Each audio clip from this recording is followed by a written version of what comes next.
Hey Vibra, how you doing, brother? Sticker guy, how are you doing today? Nice to have you here. Appreciate you having me on. For all people that don't know Vibra, he's been a part of this whole ecosystem for quite a while. And I mean, most people that are listening now know Sticker Guy. He's part of the crew, so to say, the KSB team. Has been in Zurich too. And yeah, Vibram, I'm always really down, first of all, to get you a little presented. Who are you, so to say? How long have you been in the game, in the crypto game? How long in Hex, more or less? And what you're up to, so people get to know who you are from yourself. Yeah. So I got into crypto in 2017, right at the top at the bull run. I was out in Vegas, and people of DGens are in Las Vegas. So once you hear about crypto for the 50th time, you're like, all right, I got to look at this. So typical story. Got bought into Chainlink, watched it go up, watched it all come back down, and said, screw this. And then came back in the summer of 2019. I got back into it, actually won some money on an online poker tournament, and saw that I could withdraw in a bunch of cryptos that I couldn't get in New York State. So I was like, okay, so that kind of got me going down the rabbit hole, and it just became full time in about 2021. Started a consulting company, and just ever since been researching, helping people out, and trying to figure out where the space is going, what the hot narratives are going to be, and where retail is going to FOMO into once they get here. Yeah, great. Also, before we whole start this whole stream here in our Telegram groups, how I introduced it was like really good blockchain researcher and early investor, and that's how I see you, because you're not the guy who's normally investing in stuff that's already out there forever, but more like looking for the new narratives when it's starting, when there's a low market cap. And yeah, that's why I also thought always your content is that interesting, because I feel like a lot of people, they're listening to the big voices in the space when it's already pumping and it's mostly FOMO buying. And I'm personally not a FOMO buyer. I'm more like the try to be early in the game guy and build the position up. That's such a good point. And once you hear about stuff from the bigger accounts, it's too late.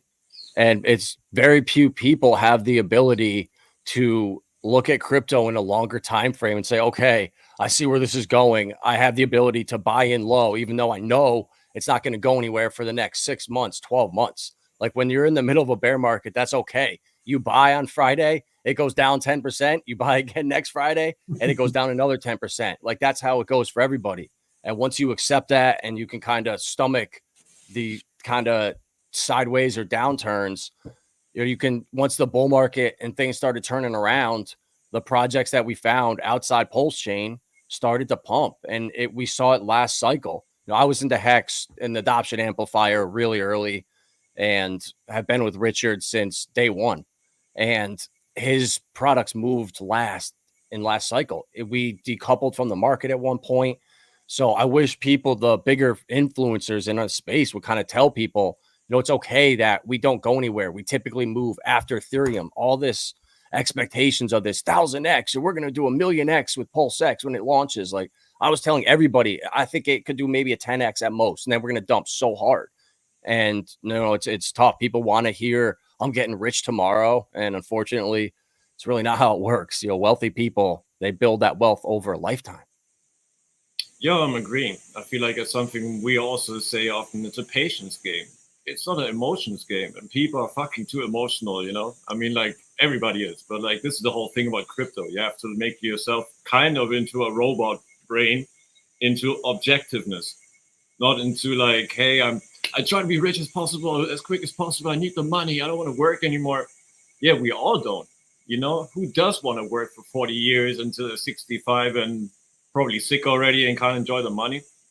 I'm agreeing, but it's more like sometimes it's good to be patient, sometimes it's good to DCA, and sometimes it's good to sell and not be emotional over-invested into the whole thing.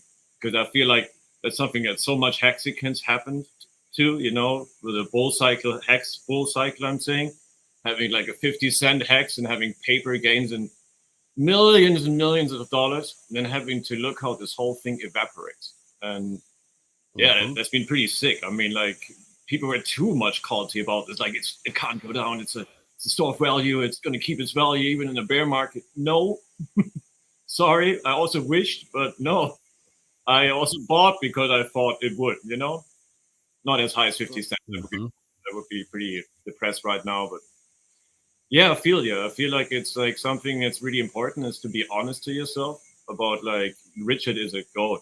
I mean, he's super intelligent. I'm not doubting all of this, but like it doesn't mean to buy it at any moment and to only have 5 stakes, you know. At least that's what I'm thinking. What are your thoughts on that? Yo, I staked more Hex today. I bought more T-shirts. Let's fucking go. E? Can we ask is it E or P in front of the X?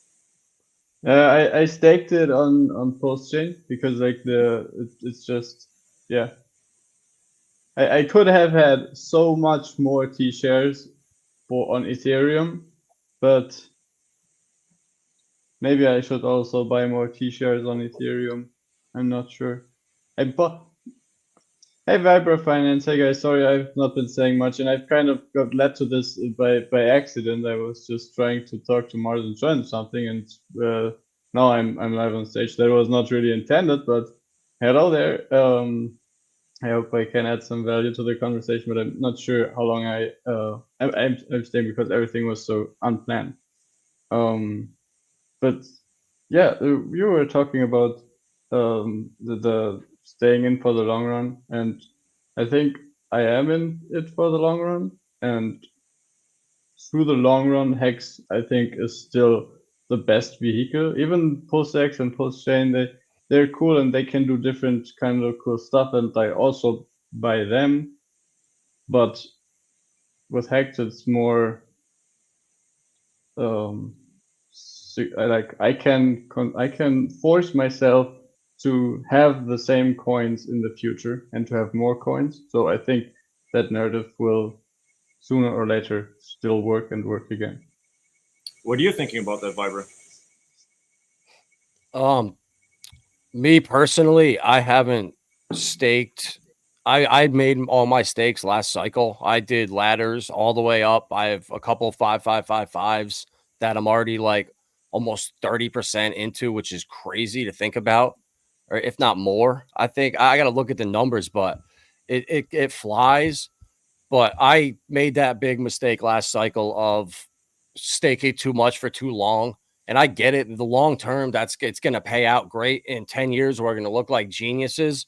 But in the short term, I probably could have used that money and been better off. But you know what? It's a learning lesson. So I really used staking as like a savings account and like a core to your portfolio.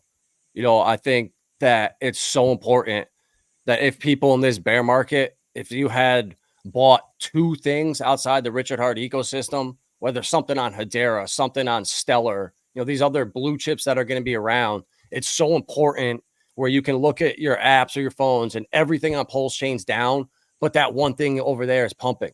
And it mentally is so big when you can have one thing in your portfolio green. It saves you from just that toxicity on Twitter where everyone's negative and, oh, this is so bad.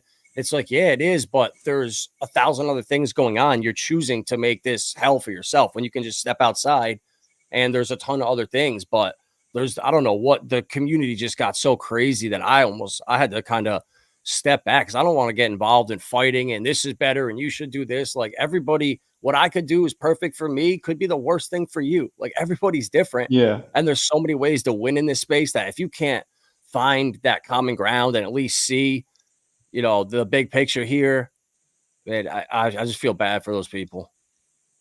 Dude, I feel you. I feel you're completely right about that one. I think this toxicity stuff is so annoying, and it's even in German, it's in English, it's in so many groups. I mean, this red said to Steven these days, red candles make people aggressive. Even Somi said the same thing afterwards. You know, it's just like people start crying. I mean, he has been saying that stuff for a while, but and then they get angry and they're looking like, yeah, it's because of this guy. This guy is a bad actor. These guys are bad actors, and they're just pushing it on, like looking for somebody to judge, to make responsible for their suffering.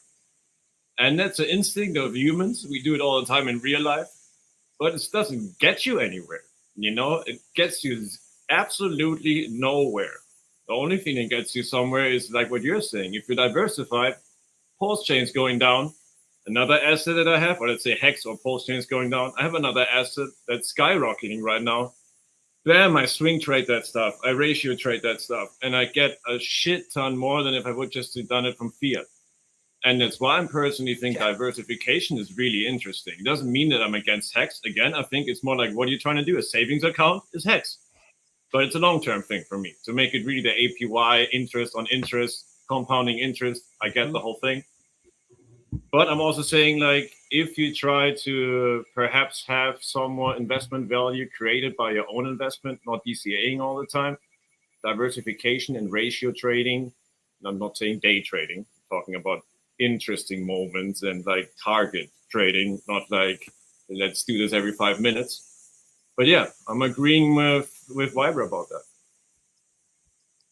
Yeah, and it's how can you, like, when you say it, right? I caught a meme coin, anything. There's so many things that are pumping. If you made profits there, you take those into Pulse Chain and you buy the bottom of a blue chip asset that you know is going to pump. How can, like, you're not going to be mad about that. You're going to be happy. So your frame of mind is not going to be negative all the time. You can use this as an opportunity instead of it can't get, this is the worst thing ever. Other people are saying, keep the prices down low. I love this because I'm building up my bags, making money on meme coins or whatever you're doing, gaming, AI. There's so many things that are pumping. To just be focused on one little thing, I think is a mistake, but to each their own. Oh, no, I think diversification is great. But like you guys said, that Hex is for long-term thinking, and that part of my bag, I think, is for the long-term thinking is best in Hex. But like, I also try, like, it would be stupid not to try to diversify with all those coins outperforming each other day by day. Like every day there's a new coin and it outperforms every other coin that has ever existed by I don't know how many X's. So yeah, diversification, really cool. But for the core and for the long-term thing and for the, I'm not here to get it done in 5 minutes, but I'm here to make it right. I think Hex still is a really good ride. And like for me, I still feel like this is the first bear market. I don't feel like I don't feel like it's over yet. But I mean, Bitcoin have hit new all-time highs, which I've told the woman from the bank when I got into crypto, it was the top of last bull market, and I told my bank woman to that how great Bitcoin is and stuff. And so a few weeks ago, Bitcoin hit the last all-time high, and she called, and I was like, "Oh, that's interesting that you're calling." So Bitcoin did it. Now Ethereum is looking great. The ETF stuff is coming out, and it's all whipping like you said in the beginning. The Richard Hart tokens do pump last, and I think there's a reason for that. Like if you like, we've learned so much about how liquidity works with Atropa, and we've thought about it earlier when Richard told us how Hart's law works, and if you see the money from the banks flowing into Bitcoin and then like a whip flowing back to Ethereum, flowing back to the other altcoins, and then everything will go up. But it will take time, and during that time, like you guys said, building up bags. And part of my bag that I built today was more t-shirts, so let's go. All good, brother. I wish you all the best. I wish that the rate's still gonna be like undervalued for a while, so you can build up your t-shirt bag cheaply. I feel it. I know it's a good time to invest. I'm not doubting that one. It was pretty far down already. I mean, if the bottom is another 50% drop or a hundo, it's a little scary for quite some people. But again, we all know it's for the long term. So why would you watch the chart like a maniac every day if you invested in Hex? And that's what I wanted just to say is, I feel like Hex is really good for people who are not trying to invest too much time into crypto too. You know, like just leave it there. You know, when your ladder's ending, you just take the stake out, you try to get it so it's more or less ending in a bull market and not in the middle of the bear. That's a recommendation for staking ladders, I feel you. And the rest is like you can chill. And with other stuff, you should be way more on top of it. So it's also like how much time are you trying to invest in the whole thing? and how updated you're trying to be, you know. That's why I feel like Hex is always going to have a good market, because it's something you can literally nearly forget about. You just put like an alarm in your clock, like in your cell phone, whatever, and you're like, all right, that's it.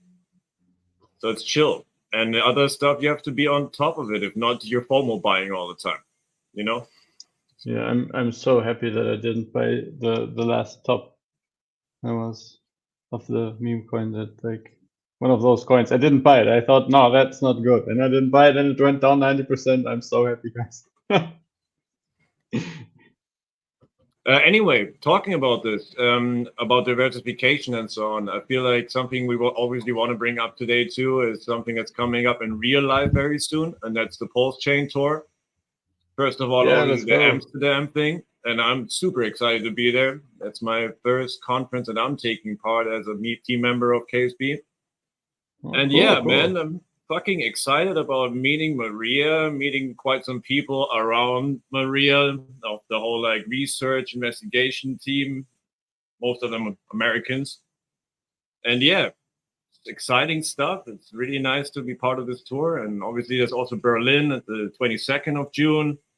And we also got the event in Munich, which is on the 13th of July. And then afterwards, London on the 20th. The German event's obviously going to be mostly in German. There's RG3 talking in English too. And yeah, we are also open-minded if somebody's really interested in coming there and speaking there, and it's only obviously not a native German speaker. But generally, yeah, these two are in German and the other ones are all in English, like the Amsterdam one, the London one. And I know that RG3 is also doing a meetup in Lisbon. I think it's on the 10th, if I'm not wrong, of July. But yeah. Anyway, yeah, no, on the 13th. Sorry, that was a little mixed up. 13th of July is the meetup with RG3. And yeah, obviously everybody who's trying to meet these people, meet us in real life, talk about DeFi, talk about different diversified mindsets. We're obviously not anti-RH at all. We are mostly covering, obviously, the RH universe, but we are also open-minded. And I feel like that's something that's the discussion we just had. There has been also quite some maxi mentality in our group. And now we're pretty much all more like, yep, after doing investigation and a year of Pulse Chain, we know there is a whole universe out there. And there's more than just Pulse Chain too. Now, some people might freak out if I'm saying that, but Vibra's not just talking only about Pulse Chain hidden gems. And I dig it why he's doing that. How are you going to connect communities if you're only in your own bubble? You know, how that's going to function. Like, you just in Pulse Chain, we're just pushing around money between each other. But if you're on Herrera or you're on Sol and you're bringing money from there into Pulse Chain, what are you doing? You're pumping the back of everybody. So to be against that is like, what kind of mentality is that? Like, but yeah, Vibra, I would like to hear your thoughts about also diversifying into other blockchains. Yeah, no, I've been onboarding people since 2020. I was in a Discord group, a paid group back then, and I was chilling, great projects, shit coins, game, you name it. And then I shilled Hex, and I got this pushback like nothing I've ever seen. So I was just like, okay, I need to look at this. Is awkward here. And the more I realized is certain people can't watch Richard Hart and listen to him. Their egos are just too big that they have to shut him off and be like, that guy's scared. It's the craziest thing I've ever seen. So once I realized, I was like, okay, so it's not Hex. It's these people are actually, I don't know what it is about Richard, but they can't accept that he's smarter than them, that he's got something they want. It was crazy to see that in firsthand. So that kind of got, so I've always been figuring out ways. All right, how do you onboard people into Hex? You got to avoid the Richard Hart. You got to get creative with it. And I just started getting good at it where like I'd be out in public with, friends or family, just start talking to a random person. And 10 minutes later, I'm talking about crypto. And like and if I had walked up to that person and been like, hey, Hex is the greatest cryptocurrency ever, they'd be like, well, what the hell is wrong with you? So finding that common ground with people and then, hammering them with all the Richard Hart facts you want to hit them with, go ahead. But if you're not like I don't know, oh, that NFT community, oh, I saw that, or a sports team that you guys both like, whatever it is, you have to find common ground with people, or they will just tell you, okay, right, and they'll just ignore everything you're saying. I think that's a big problem. So I found that me going into other communities and realizing, oh my God, this is the same people, the same type thing that's in the Hex and Pulse chain community. It's just not as big. Everybody's just as passionate and very good people. So we're all the same. We just follow different sports teams. Like if I like soccer and you like basketball, am I going to be like, oh, you like soccer? You're so stupid. You like soccer. It's like, what? And that's where I think people need to look at it more like that, as these cryptos are like sports teams or whatever, as we're all in this together. And I think when people start to see that, but unfortunately, I think it's going to be green candles that stop people from this horrible mentality, because they either stake too long and they're broke, so they can't buy more, or they can't do what they're being told, or there's just there's always something. But green candles fixes it all, and I just really hope that, I know that this ETF approval ETH pumping now should be. I mean, I can't see within another month or two that we're not well above SAC rate. I mean, what's going on with PDI, with what's going on behind the scenes with Atropa, with all the builders, with Sunny's ecosystem, I mean, PTGC and Alien. There's so many different sub communities forming now with, coaches. And it's like, if you're in here bitching about stupid shit about Hex and you're not in one of Hodlnomics groups or Sunny or Pulse Trends listening on Twitter, it's like, what are you doing? So I've been blocking so many people lately, and just like, I don't care. Like, I don't need to hear this stuff. It's so low IQ. I don't even want that shit coming up on my feed. And it comes to a point where you either are stuck in this little echo chamber and you're waiting for other people to control your life and control your bags, or you step outside and you figure out ways to, win, I guess. Ticker guy, you want to say something to the topic about? Just speaking from my heart. There's so much toxicity going on that it's like, it's so stupid. And like, I've also been blocking so many people and unfollowing stuff, and like, in the end, it's all about onboarding more people into crypto. But sometimes everybody has to do it in their way, and that's cool. Right. And if you're not in crypto right now, there's nothing here that's going to really excite you, except either huge gains or something new coming out. So I think, some kind of new wallet, something with the metaverse, with those stupid goggle things, something's going to come out in the next 6 months that's going to get everybody back in.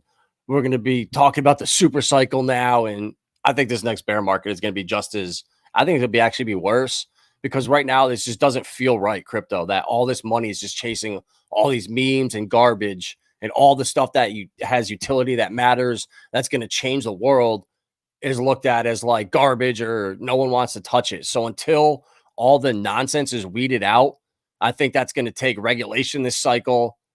And I don't know. I just feel like it's going to end really badly for a lot of these meme coins. And of course, there's going to be meme coins that are very important for chains. You need a meme coin to get people there, but are they really going to be around? Is Dogecoin and Pepe, are they going to be here in 15 years? When I know Ethereum's going to be here in 15 years, it's tough for me to. Dude, if Dogecoin's around because of Elon, Dogecoin can be around because of Elon. This just Elon pumps up in his bag. It's like, it's going to be there forever, dude. I mean, like, he can definitely market buy Dogecoin and pump it to whatever he wants to, kind of. So yeah, I agree. I think that one's not going. I don't know about Pepe. I'm agreeing. This meme coins, if you know anything about the laws of meme coins and how quick that shit goes by, it's often really a pump and dump. And you don't want to be on the side when it's already dumping. And it's just, playing with fire, depending on the meme coin again. Because I feel like we all know that there's one meme coin, at least for me, on on Pulse Chain that I dig because it's built into an ecosystem that I dig, not because it's just a regular meme coin. I'm not a meme coin guy, not a meme coin shiller neither, because I feel like it's agree with you, dude. It's like it's playing with fire. It's really playing with high rewards, fucking high risk. That means if you're not a early bird, you're mostly gonna lose. Most people lose in meme coins, not win. Like it's like a myth. But you're obviously really lucky to make it in a meme coin. But having said that, people that make millions with this stuff, so I'm also not like, hey, it's fat meme coins because they're not gonna be gone soon. What is meming in the internet? It's one of the biggest things in the whole world. So why would not meme coins be a big thing? You know what I'm saying? Like, who's not meming stuff? And like that means also that's not probably gonna like go away just from today to tomorrow. But it doesn't mean that one meme coin is just gonna stay there for forever and just keep on going to the right exponentially. Not very realistic.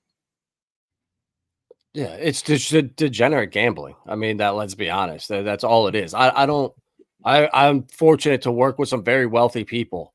And when I talk to them and they want to know what to buy, never once have they been like, all right, what's the best meme coin I can get into? They don't care. They're thinking long term. What can I buy cheap that will be worth more in the future that I don't have to worry about? And so the more I see that and you're around guys that think like that, you just look at that where people are desperate that are messing around with that. And yeah, I'm sure, I actually know, I don't know how it's any skill. I mean, to be honest with you, you got to know people on the inside. You got to pay someone to shill it. Like, it's so hard to just organically, oh, I found this. Like, I was screwing around on a couple of the side chains on Base and Degen and Stacks, and I bought like 4 whitelist honeypots. So I'm getting scammed because I bought a coin and I didn't look at the buy and sells to make sure that people were selling it. And like little things like so that. on. Yeah. And then they just rug the liquidity within 12 hours and it's gone and it's on to the next. So it's just this never revolving like rug pulls, and it's not new money coming in. It's just money sloshing around. So I just try to, it's fun if you want to throw a little money in, whatever. Yeah. Who doesn't love a coin that's pumping? But I don't know. It's not my thing really. What do you think about burned liquidity? I think now it's a huge draw. I mean, I'm starting to see it now on other chains where it was never happening on Solana or Base, and now you're seeing other coins follow stuff that was born on Pulse Chain. It's like Richard Hart. When we had DeFi Summer last in 2020, Hex and Richard were primarily responsible for creating that. Just right now, what's happening with Pulse Chain, the DeFi over there, I think DeFi 2.0 is happening right now, but people are too busy fighting and are too stupid to see what's going on right in front of their faces. And it's just fascinating when I'm listening to some of the Pulse Trends Twitter spaces with these guys that are way smarter than me. So I just sit there and I try to listen to everything while these guys are like analyzing the blockchain, trying to figure out what's going on in these privacy layer on Pulse Chain. It's like, holy shit, there's so much going on here that I don't even comprehend. So that's what excites me. And I see where we're going, but the burnt liquidity thing, I hate to say it, but I feel like just staking Hex and not being able to touch it for 15 years is actually a bad thing. It's going to become a thing of the past real quick, because with now liquid staking everywhere, like on Hedera, you have a coin that's 10 or 12% staking. You go and you stake it once and now it's in your wallet forever. You can just go swap it out whenever you need to. You don't ever have to unstake it. It never leaves your wallet. And that's where the future is. So I think with like the reflections coins that we're seeing with Alien and PTGC burning the liquidity, the DAOs, that's the stuff that I hope really takes off and we get the credit for it. Yeah, I think burn. Oh, sorry, there's somebody cooking. I hope you guys don't hear the noise. I think the reason what I like about Hex is that I do not have the ability to sell it. I'm not 100% familiar of everything you just said. So if I make any mistake, please correct me. But with most of coins that I can stake and then earn rewards, I can I can wreck myself. And with HEX, I stake the coins, and I don't care what happens. I know it has bad sides because, like you said, reflection coins and stuff. Like HEX is immutable, so it won't. But with the other stuff, it's not as consistent, I think. Yeah, I feel you. Let's talk about the comment we're just seeing here. In every stock market cycle, there are shit small cap companies shilled to the public. Meme is just the equivalent. I mean, Sol cannot be used for DeFi if there is no chain constant uptime. So memes it is. Yeah, I feel you. Also, Solana has had technical issues more than one time. It's a little embarrassing for being such a big blockchain or such a big thing right now. And I'm agreeing to that meme is just a hot new thing. I also think now let's go back to the more like, let's say, practical topics.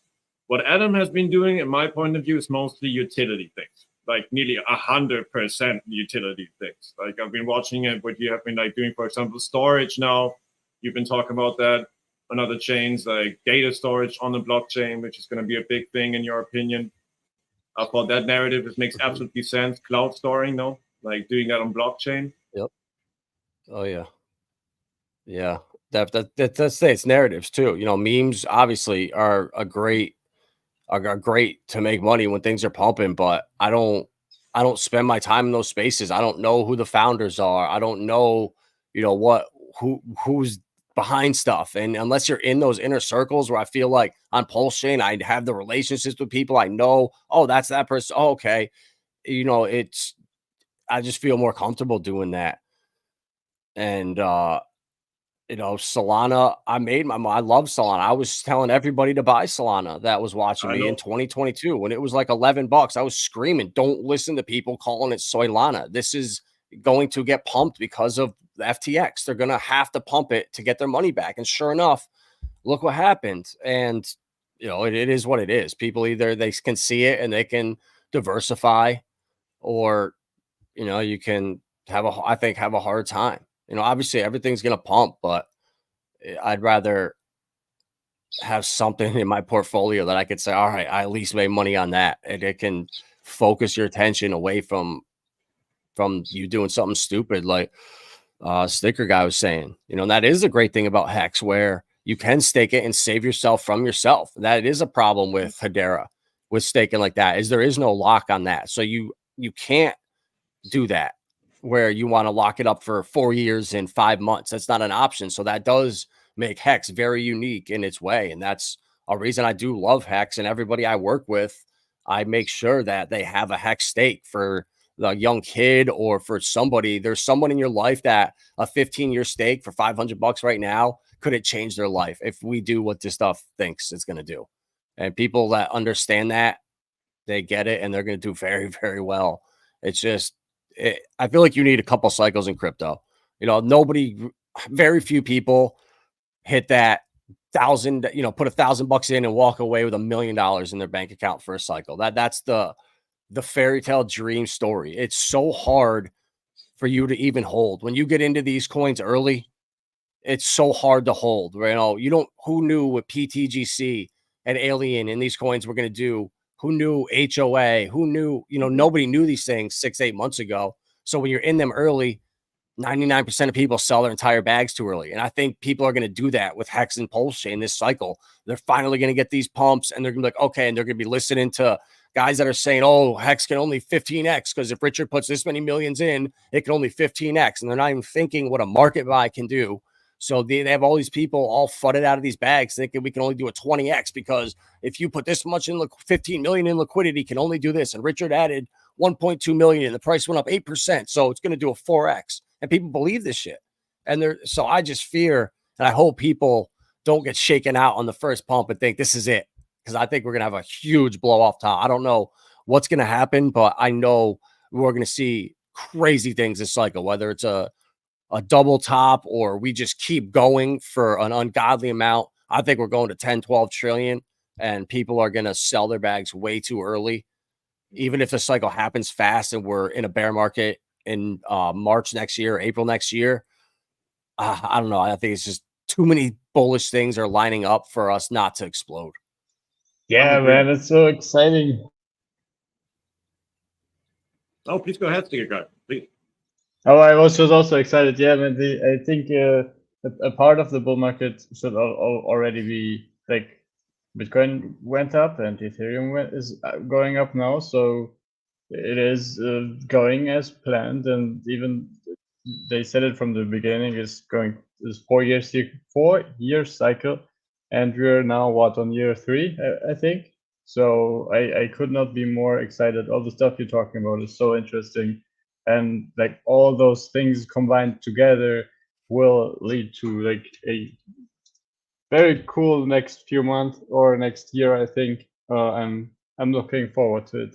I can't wait. I can wait. That's why I bought more t-shirts. But yeah, I think there's the blow top theory that you just said. I think that could definitely be happening.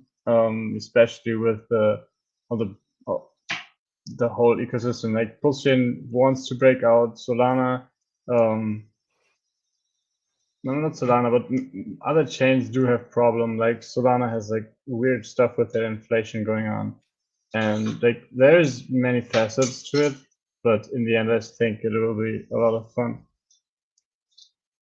Another thing I wanted to bring up, talking about narratives, is something that's been now like also heavily like talked about, and for a while actually, if you've been listening to Richard Hart's streams, is parity between PRC 20s and ERC 20s.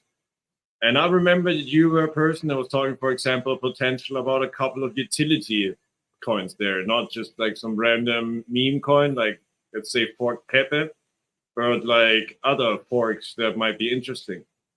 We also today talked about in the Telegram chat a little bit, in the German one. I'm really interested in catch your brain on that. If you're down to show us some too with a chart, would be really interesting to have something visual to go with the token. But yeah, I feel like that's a topic that could be interesting, no? Yeah, I that's what I was trying to do. When Pulse Chain first came out, it was like, okay, if I was Richard, what would I do to get everybody's attention outside the community? You know, what are strategies he could use? And I came to the conclusion that pumping, if you could just take Pepe and pump that coin for a week or 2 weeks, and then pump the hell out of P Link, and then pump the hell out of, Quant or Render or Fetch A, whatever the coin is, the stuff that's moving on ETH, pump at the same time on Pulse Chain, and it just doesn't take that much money. And that's the stuff I think gets people to come. And once there's got to be like a number where if you have 20% or 30% of that bag, you're going to go over there and go extract that value. If it's 1%, you're probably not going to care. But so I think Richard probably has figured that out. Once I do this and people have value, they will come over here. And then everything here is better. We have so much going on. And so, yeah, I early was trying to just think, okay, blue chips, what are the biggest communities on Ethereum?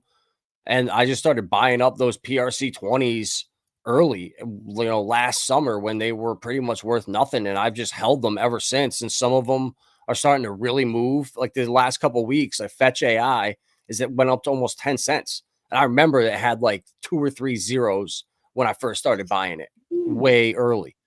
And that's it. That's the thing. You have to be able to hold. And that's what most people can't do.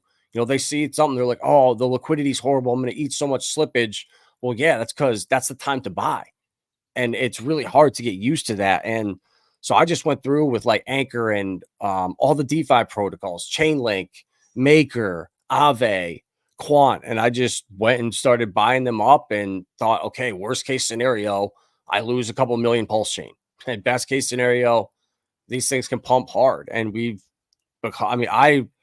I'm not a forensic blockchain researcher like some of these guys are. So, Hodlnomics and 9iron Capital and Pulse Trends, these guys are so smart. And once they start analyzing the blockchain, they can kind of start seeing moves Richard's made and start thinking, okay, where is this going? What's he doing with this?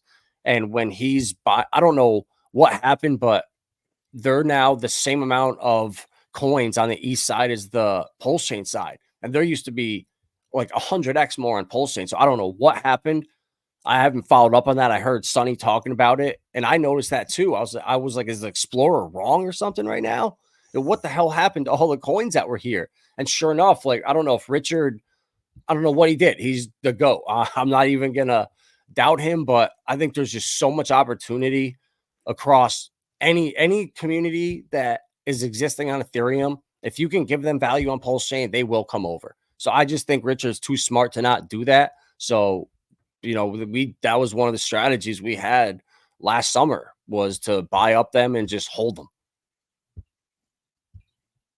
And still hold them for a while, obviously, because it's still depending on the token, I imagine, because I mean, there's some tokens that came to parity. That's a different story. But if you're away like 100x or 200 or 1000x away from the ETH price, it's obviously an interesting gamble to do. I mean, I also would not put my whole portfolio into this, you know. Again, that's obviously a gamble too.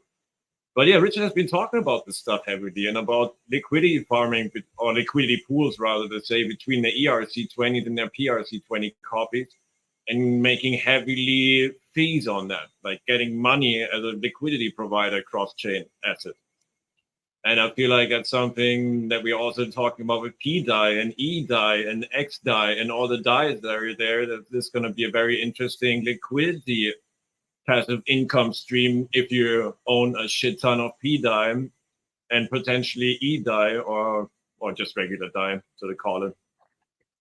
And just make money on the stable coins in the bear market, because that's honestly a part of my own strategy. Is like, yeah, I'm trying to get into stable coins at a certain stage. I'm not an idealist about the stuff. Yeah, I'm not gonna sell my whole bag, but dude, like, I'm not trying to dump on people neither. I'm not doing it at a one time and take everything out and just dump the price and be an asshole about it. But in the same time, we're all here to make money.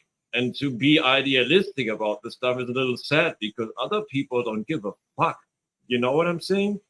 Like, the big money is not going to think about you as a little investor. Oh, how can we do this the best way so the prices don't drop too hard? No, not at all. They want to scare you out to buy your bag cheap again.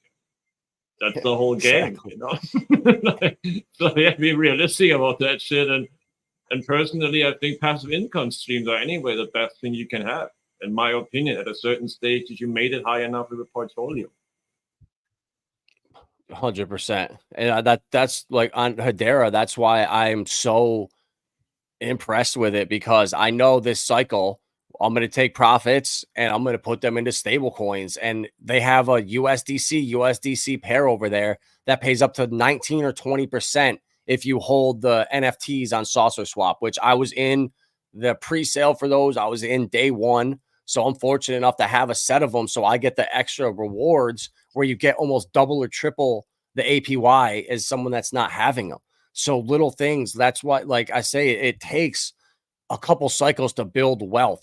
You know, if you have, like, do it right, you know, yeah, it's so hard to just come in crypto, buy the right coins, ride them up 100x, sell, and then rebuy them in the bear. Like, you need to be around somebody that knows what they're doing. You know, typically, you know, most people get wrecked their first cycle, then they learn, they come back. So, you know, just trying to position yourself and find these opportunities out there where, you know, right now on Pulse Chain, like, I'm in the only pool I'm in is the Pulse and Pulse X farm over there. And I've been trying, the farms. And I've been creating liquidity pools with a bunch of different tokens, trying to learn. I've been watching, you know, with Steven, talking to him, and Chaos Chris, one of the smartest guys out there. And he's been trying to tell me, like, dude, the verse. Chris is such a smart guy. And I wish more people listen to him, because he's been on point with everything he says. I mean, it's like he can literally see the future. And I don't know why. First of all, I thought when you're the first one that creates a pool, you get a portion of all the fees for everyone coming in behind you, which was completely wrong. So I don't know why the hell I thought that. And then I was trying to create, so I was making all these new pairs with coins that had no volume. So I was just getting chopped up. Every single pair, I was looking at them like, okay, why am I losing on all these? And it was because the lack of volume. And you really gotta, it's a learning lesson though. And I was doing it with small amounts. It wasn't like I was throwing thousands of dollars in here. I was throwing $50, throwing $100 into a pair and just watching them for a couple months. And now I closed almost all of them down except for Anchor. I have a bunch of them because I bought a huge supply of it early. So I figured, whatever, I'm going to just create a bunch of LPs. That's the coin I'm going to use. But if you don't have a bunch of it in Pulse, Pulse X, or other coins that have volume, your pools are not going to do well at all. So it's just been a good learning experience. And that's where, the bear market is a great time to do this stuff and learn and make the mistakes when the prices are at zero. You don't want to be doing this stuff when things start pumping. That's when you start providing liquidity. When one side pumps, it starts getting bad. So, it's tough liquidity providing, and you got to learn. And I think just get wrecked with everything else. It's so hard to do. I don't think there's a formula for it, but that Pulse and Pulse X farm is, I think, the safest thing you can be in if you're gonna do that. The safe bet in comparison to V2 liquidity, it's a safer bet. And yeah, I'm agreeing. It's like with trading. If you never traded, you forget it to make like a perfect 1000x trade the first time you buy a coin and try to sell a coin. I mean, that's like the same thing with liquidity providing. Personally, I feel like one really important thing that people aren't thinking about it is like, how do you consider the coins to perform that you're binding, that you're offering your liquidity on? So to say, if one completely outperforms the other, do you want to really just sell like this? So to say, your coins, you don't want to wait until it's high and then sell it. You just want to sell it all the time until it's gone. Might be a strategy. It's not mine. And I feel like it's more interesting if you are in pools where both assets potentially really outperform pools, Like, for example, I personally talk these days, and we're talking about in the group too, about Ink and No Nukes. Why? Because it's kind of like one of the most important connections that there are between Richard hard assets and the Tropa liquidity layers. And yeah, it's not a big pool right now. And I'm saying do this right now without ever having done a pool. But plays like this can be interesting because both can hardcore pump, And you don't have to worry as much because if both pump really heavily until in a year, you have more of both. And that's like the idea. Exactly. They're not pumping exactly at the same time, but it's like, and have a higher level. That's kind of the ideal for me of liquidity providing. That doesn't always happen, obviously. And it's tricky. And you have to do your research on the coin before you do it because you might not wreck yourself. People exaggerate it too with this whole impermanent loss theory. But you lose potential gains. That's the only way you could say that too. If you just hold it and market, sell it in comparison to having it in a liquidity pool. So I feel like that's the danger. Yeah. And it was, almost 85. I did 30 pools with $100 in each one, and 85% of them were down money after 3 months. And though that was because the volume wasn't there, and that the volume and the fees overcome the getting chopped up there. So that it was a great learning experience. But every one of those pools I did, I made sure on the other side of the pair, it was a coin that I wanted to hold. So if it got out of whack, even though the dollar value was down, I ended up with obviously more on one side, but that's okay for the long term. So I'll recoup that loss, over the next 3-5. I'm not just going to sell them at the bottom here.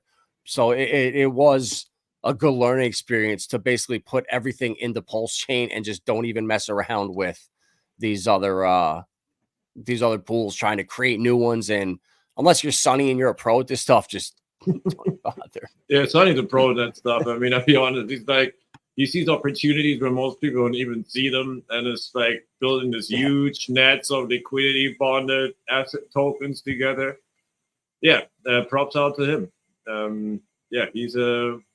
He's pretty damn good in that stuff, and also props to Hodlonomics for what he's trying to do on Solana with Dumble and so on. I feel like that's an effort that's positive if that kind of works out as a cross-chain liquidity between Pulse Chain and Solana. And I like the idea of like bringing that tech onto other chains, making people see that it works, refer to where it's coming from a tropa, you know, and yeah, like just getting some hopefully adoption going too, because like we said earlier, we're just in a bubble right now, in a pretty hateful bubble, and it's time to burst it and fuck gatekeeping and maximalism. I'm sorry if I say it that hard, but it's really not the time to have this mindset anymore. If we try to get people here and they only reading like hatred and like people going at each other, who the fuck wants to invest in assets like this? You know? Especially bigger people like you were mentioning that. They want to see is obviously opportunity, but they're not going to buy blood mostly. You know what I'm saying? They want some validation that the chart's going up again, most of them. They're not going to buy the bottom probably because they're like, this can go down another 50%. Like, why would I buy right now? They're buying validation, verified. You know, the chart, the TA tells you, all right, we're over the bottom now. And now we can shill it to our bigger clients. I think even on tech, Ivan, he's going to be at a certain stage probably talking about Hex and about Pulse Chain positively, you know? But with the price performance, he can't do that shit to that many followers. If that stuff goes on, they're just going to hate him for it. So, like, bigger voices come with green candles. And then the people are going to say, oh, see how fake these guys are. They were here the whole time and they wouldn't say anything. Don't even. It's like, God, they can't even see that. They have what exactly you said. They're going to wreck their followers by mentioning it 4 months ago. It just rolled over twice. You can't do that to people. And there goes your credibility, and they're not going to risk it. They're going to choose their followers over a coin. Like they found their way. They have their clicks and their views. Why screw it up? Here we go. And I mean, even if they like Richard personally a lot, they're not going to try to get their whole reputation that they've built up and their monetized YouTube channel and Twitter fucked up because of one coin or token. I'm agreeing, Adam, 100%. Coming back to tokens, do you have any right now PRC20s that you still think are undervalued or potentially a good play still, a good game? I mean, some of them already shoot off, and it's often a bad idea to buy FOMO, but what do you think has still potential there? I really think Sonny's ecosystem with A1A and Meth and Inc R, Pulse Christmas, XLP, the dot, you can pretty much hard, if there's a coin that you really like, he's got a reflection coin that pays it back. And you know, I've been in them for a long time, and some of the pools are paying a decent amount. I mean, I'll talk like they're at like $75 or $80, and in the reflections, like that's a lot for the amount that I put into these coins. And I think those are undervalued right now because they're deflated. Like if you understand how his whole ecosystem works, I mean, the liquidity just gets burnt and just gets trapped in those pairs. And he's just got these webs built around A1A and B2B, and it's just genius. So if, you know, I don't know what PRC20 is going to pump the hardest. If Richard's going to pump Ave next week, or is he going to pump games? Is he going to pump what? I don't know. But A1A, with him pairing up 150 PRC20s to A1A, it's almost a way to get exposure to all of them through his ecos, through A1A. So like I'm a huge fan of that. I don't think people are talking about that enough. You know, the PDI and USDC and USDT. I mean, if we think they can go to 75 cents ish to $1, I mean, we're at what, a half a cent right now. I don't know how many X's that is, but you know, that's 200. If I'm looking at Bitcoin and ETH, and then that, it's like, okay. And then, you know, Die Hard, that's paying you back PDI every day.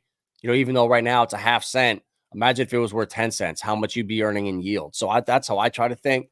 So I position myself in a lot of those reflection coins and PTGC and Alien, because they're now proven. PTGC, I think, just burnt 10% of the supply now. Yeah, so that's never going to stop right now too. I feel like that's a little undervalued again, or at least like coming to my trend line where I thought it might go down again to the magnet. So I'm personally also think it's a good. Again, no financial advice here, guys, and I'm not saying PTGC is going to be the most lucrative asset on Pulse Chain, but it's like a hex clone combined with a tropa, because you got the staking part, lock staking too, and liquid staking, and you have the whole like a tropa ARP bot system with like a shit ton of liquidity bondings also to a tropa itself. So yeah, I dig what they've done at PTGC. Props to Coach X. I also know he was one of the early investigators that we should mention, the whole 9 Iron Capital Hodlonomics gang. And yeah, also with Post Trend, I'm honest, like these spaces are genius. They're not understandable for too many people, I guess, especially with Post Trends talking. But for me, that I'm really deep into this, it's like, yeah, I know what he's talking. And it's like, damn, dude, I don't have the time to spend that he has on that. And I appreciate the effort, you know, because I don't like to speculate randomly on tokens.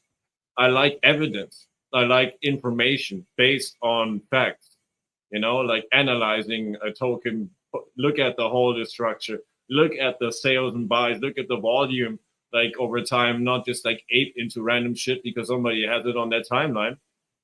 I feel like that's always recommended, no matter if it's a utility coin or token or or the meme token or coin or whatever. But yeah, PTGC, I feel like is a benevolent actor until right now, from what I have been seeing, and I'm always down to talk about people that are good builders on the ecosystem. Exactly. When you have like the contracts renounced, you know, even Alien too, I think is going to do a little bit better than PTGC just because it's a smaller market cap, and it's basically, I think it's just a little bit more effective. I mean, something comes out and then you see it and you can learn from it and you can kind of tweak it a little bit. And that's not a bad thing to, you know, PTGC is amazing. And I'm never going to sell a portion of that bag. I'm going to be earning those rewards until, I don't know, who know, forever, until my 5555s are coming out. So that's the mentality you got to have with some of these things. I mean, people they don't understand that PTGC is never going anywhere. It's never going to stop buying and burning Pulse Chain. So as long as Pulse Chain's around and starts moving, PTGC is probably going to do better and outperform it. So, you know, you just, I don't know, and just earning more just for holding it every day. You know, so I just think PTGC is a good one to look at. I think Alien is undervalued right now. I don't know if PTGC is undervalued at like whatever $5 million market cap or whatever. I think Alien is, and then Sunny's ecosystem I think is very undervalued. And then, you know, even like coins like Quant and Aave, you know, their Aave's like 60 cents, and on Ethereum it's like what, $1.20 or something like that. And Quant's $100 and it's like 94 cents. And I saw yesterday, you know, Quant was one of the ones I was talking about early. I'm a huge fan on Quant just in general. So if that can go to $1,000 on ETH, and it was 50 cents. Now someone bought a bunch yesterday and pumped it to $1 just like that. So I see that. I'm like, man, these things, people have no idea how hard these things can move, especially when Quant goes to $5 or $10 on Pulse Chain. Everyone needs to say, oh God, I'm gonna go over there and check it out now. Because if it's worth, you know, they have 100 of them on ETH, you know, they got $10,000 or whatever, you're not going to go over for $100. You will go over for 1,000 though. So I just think those, if you could find PRC20s, like I said earlier, that have a community and that have a fraction of the price on Pulse Chain that has liquidity, to me, I'd rather bet on that than some meme coin. Yeah, you feel like it's a safer bet than putting it into a meme coin? Just knowing that there is a narrative behind it. Yeah, I don't do the research on meme coins. You know, I don't know. I'm sure there's guys that are the one, you know, whoever the Pepe founder, and I know he released a couple of coins, and there's Ryoshi and there's all these guys, but I don't know who they are. I don't know their product. I'm not in that ecosystem. So for me to try to go be like a noob and spend all that time, I feel like I'm in a position I don't need to do that. I don't have to chase all these gains. I'm fortunate enough to I'm where I'm at. I'm gonna let the gains come to me. And I did what I could in the bear market to build my bags. And whatever comes, you just got to accept it. Like, to try to chase it and I need these X's, I got to do that. That's when you just start getting wrecked, and it never works out for that mentality. Feel you. I agree. Generally, pretty much everybody agrees that there's a couple of narratives that might be big this cycle. There's obviously AI that already kind of happened, gaming, and storage eventually too, just because it's obviously a lot safer than most cloud services to do that on blockchain. About a PRC20 that I am just the last couple of weeks, or not even know, I think like 10 days or something, I got like a little research about is Gnosis on Postchain, and why I think it was Decentralized Me or Posttrends who started to talk about it, and the connection to DAI that they're using there too. And I was like, and a privacy protocol, and just knowing how often Richard has talked about privacy, and there's just some blockchain evidence coming out that there is like a collaboration between Gnosis and Maker. So I'm like, that sounds interesting. That's the kind of shit I'm interested in, because I'm not trying to throw a dart at 100 PRC20s and just be like, let's put $100 in each of them. Yeah, you can if you have the cash, no? But it's 10 grand right there just to throw. I'm more like, all right, I should base this on some like investigation. And I know these people, and they're really benevolent. So I'm also like, I'm not always fact checking everything myself that they're claiming. I have to be honest, you know. I mean, you know how much time you can spend on researching every day if you try to be updated.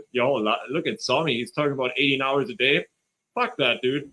I'm not talking about Somi. I'm talking 18 hours a day. Yeah. I like the jungle behind me. I like to go and swim in a crystal clear river. That's my life. And I like blockchain. But, like, just saying. Like, it's good once you're doing 18 hours a day, you're trying to force content and stuff, you just end up, you're just wrong on a lot of shit. You overlook stuff, and it's just, you know, when he said that Richard bought the top and was killing him for it, I was just like, he has no clue that was a play for him to get as much SDI as possible. So he's out here saying Richard bought, what an idiot. Richard bought the top of ETH. Oh, what a dummy. It's like, no, dude, that's a calculated plan.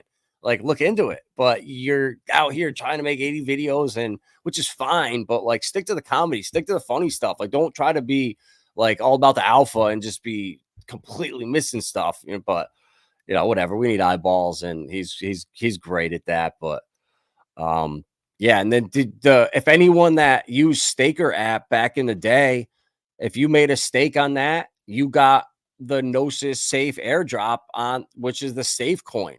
And I got a bunch of them, and it was down to like $1.50, and I just been watching it. It's just been slowly every day on the bubbles. It's like up 4%, up 5%. Everything else is down. Gnosis Safe up 4 or 5%. I'm like, okay, what's going on here? Is there some Richard Hart ties to Gnosis Safe? Is this his wallet maybe, or is he connected to this? It's the safest thing out there, but I don't know. I'm with you. The Gnosis connection, the Maker stuff. Like that's Gnosis is a good one potentially. You know, Maker, I think probably a little too late now, but it'll still probably do really well. I'm agreeing. I still can do very well, but it's also like, damn, I knew about this stuff for months, and I was a little slow about this stuff. I was also like, it's already so much Entropa tokens coming out, and I was trying to be updated with all that stuff. And just to be updated with all that stuff is like, pretty time consuming. So I feel like you can't be at every play at the same time, but it's straight up why we're talking to. I feel it's really great if you have different people doing different research, sharing the research, talking about different stuff from different angles, and just giving the technicals about it too. Because I'm not a shiller. I'm not a person who's like, hey, let's buy this and ape into this. If I'm talking about a token in our group, it's always like, do your own TA, look for your own entry. Don't just go and buy this stuff at any moment. Like this, you can get wrecked, even especially if you're, again, not long like on the long play, but more like into deck. I want to make in a week more PLS and invest it, and I don't know what. You can get wrecked pretty quickly. So I'm normally more like have my targets and I buy at my targets. You know, I'm not buying randomly FOMOs. I'm like this. These are my targets based on TA. They're not touching it. I don't touch it. And that's it. I feel like sometimes you just have to be consequent with yourself, you know, consistent. Like the shiny thing is attracting all of us. It's more like how often you want to burn yourself, you know? Yeah, and it's what's so important too, why your network is your net worth. Because when you can have people that you really trust, you know, I have people that will text me and say, "Hey, buy this right now," and I've bought 5 or 6 coins because somebody I really trust is like, "Hey, look at this." So I'll just, okay, whatever, buy $100 of it and just throw it away. And I did that with Gifford 2 or 3 months ago. Bought $100 worth, and that thing did a lot of Nice. X's. So when I didn't know why, I didn't even ask questions. I was like, okay, done. And so once you have people that you can trust like that, it makes crypto a lot easier when it cuts out so much of the scrambling around, because people that you can trust, you know, they have relationships, and, you know, just being good to people, trying to help them out, karma, it all comes back. I feel like when you are there and you're not trying to scam anybody, you're not trying to get anything over, get one over on people, you know, good things tend to happen. Like no one's going to come after you, or like I don't get any trolls on my streams. I'm super lucky for that. And no one's coming in here spamming it or whatever. And I guarantee if I had, you know, rugged people or scam people, people will be coming in here all the time because they don't forget that stuff. And I don't want to have to deal with that or ever, you know, it's, I feel like that'd be terrible. So just being Dude, honest, I think, yeah, good karma comes back to you. So there's enough for everyone to eat in this space where, you know, you see people that are just like ruthlessly will just market dump and just nuke charts. It's like, I'm in a lot of private groups where it's like, oh, this, that. And then boom, someone inside that group, you know, damn well it was someone in that group that nuked the chart, but everyone didn't do it. And it's like, okay, well, really, guys. And I try to just, I'll get away from that and level up and get around people that are there to help you and teach you, not take from you. Oh man, it's a good mindset. I mean, like I feel like you don't have to believe in karma. You don't have to, but it's more like, yeah, like you said, even if it's not spiritual, and I believe in that part, to be honest, because I feel like you fuck over people, it's gonna come back to you at a certain stage. Like in a different manner doesn't mean it's the same way. And if it's about markets and stuff, like I would feel horrible if I would chill any talk to anybody. I would morally feel really bad knowing that a person that has a family or not that invested their money in this and now they're fucked because I want to make money off him and use the person as an exit liquidity. Fuck that shit. Like, no, I'm not personally going to onboard anybody at a certain stage in this bull anymore. Be like completely no. If they ask me, it's not a good moment, dude. It's not.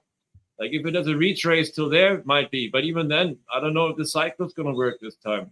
I know there is like La Roca Negra, how somebody calls it in the game. You know, there's players in the game that haven't been here before. So let's not be ingenuine and naive about these whole things. You know, let's be prepared for different scenarios. Don't take it to the 100 scenarios of Somi. Sorry, dude, but dude, you have been literally fudding P-Dive heavily, including me. You fudded me out, kind of. And I'm not judging you. Everybody has their own choice, no?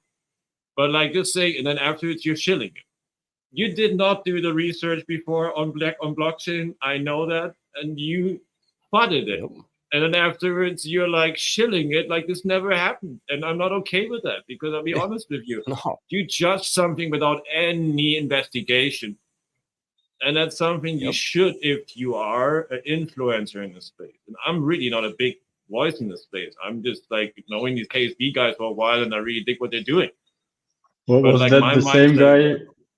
Was that the same guy who said earlier that he's pushing 18 hours a day into research? That's kind of odd. Yeah, he's there 18 hours a day making content for clicks and views, but he doesn't do research because you can't do research and make that much content. It's just not physically possible. So it's one or the other. So, you know, we can definitely see which one it is. Yeah, I'm not saying everything he's doing is shit, you know. I mean, he talked about HOA relatively early. Some people made axes on that. Don't have to judge. Not everything he's doing is shit. He's also a member for the HEX crew, and I'm not against that one either. So I'm like, all right, in some parts. but he just makes like every scenario possible, kind of. And it's like, I was right about it. It's like, if I do that, I'm always going to be right about it. Yeah. But I've been wrong about under 90% of the scenarios I've been telling you, you know? And it's kind of like throwing the darts in every direction. Be like, be prepared for every scenario. But you have to take a choice, you know? You buy a coin or you sell a coin. As easy as it is, you know? You can't do the same thing at the same time. If not, you just end up in a zero. So they say, like, you have to take a decision when to sell and when to buy. And again, not judging here, but I'm agreeing on that one. I would not be like, I'm like saying he's the best researcher on chain. I think he's a funny dude, fucking funny dude. Yeah. I had to laugh about his memes.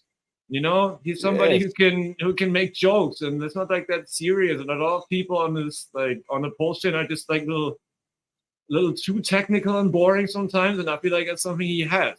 He got the fucking jokes coming, you know. It's funny. He's funny as shit, and he needs to stick to that stuff because I don't know if he even knows it. Like, I can show you messages of people I work with or on Twitter that have said, yeah, Sami calling it Solana fudded me out. I'm so mad right now because I could be up 15x if I had just listened to you, and I could have so much more Pulse Chain and Hex right now, but I didn't do it because I listened to him. And I could show you at least 5 people that have personally told me that because he called it Solana and fudded it so hard, they didn't buy it and they were going to. So when I hear that multiple times, I'm like, okay, this is starting to piss me off now. And then you tell Richard, oh, Richard bought the top of ETH. What an idiot. Yeah, he did that so he could get another 18% of SDI, and then he could go mint another batch of it on some other block. I don't know what he's doing over there, but he's a wizard. And it's like, you don't even see what's going on, so just stop. It was a leverage play. If you don't get that one, that's exactly the thing. He's a little bit too much like, I know what is happening on chain, and nobody knows exactly what's the right decision before you have seen how it plays out. That's probably the best thing about this whole conversation is like, sometimes it's just better be patient than judgmental instantly. And I feel like that was the same thing with the Richard Hart EHEX tweet. And people just go over-exaggerate judging things without taking a step back, looking at the whole picture, thinking about logical connections, and then make a decision. And not just tweet instantly something just to be like, same thing with B-Roots right now. I'm getting a little bit upset with how many people are saying they're going to expose him every month. And I'm like, dude, like this guy has fucking brought adaption to the chain. Why do you have to discredit him? What do you gain out of it? You know, because we want your tokens to pump, and that's more important than like sabotaging the guy who's fucking to Donald Trump talking in a meetup. What are you guys doing? You know, and I'm not a Trump head, but I respect, again, free markets. I'm a person who likes free markets. It doesn't like that the government is just regulating everything for their purpose, for the politicians to make their money and not us. So in that case, I'm agreeing more with Republicans. On that case, 100%. I'm German. I can't even vote in the States, so I don't have a play in this. I'm just saying, like, this guy actually has done networking with really important people that, again, can do networking.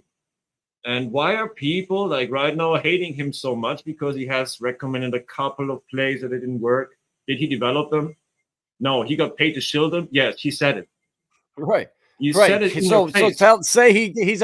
got paid money to show, like, don't like what he got paid to do it, whatever. But look at where he is now. He could have taken that money and used it for the donations to get it to Mar-a-Lago. Like, who knows? You know, just don't say anything. You know, that's the stuff that kills me about the community. It's like, why? Why do you need to expose him? Everyone knows what he does, and you have to pay for it if you want it. I don't pay for his stuff.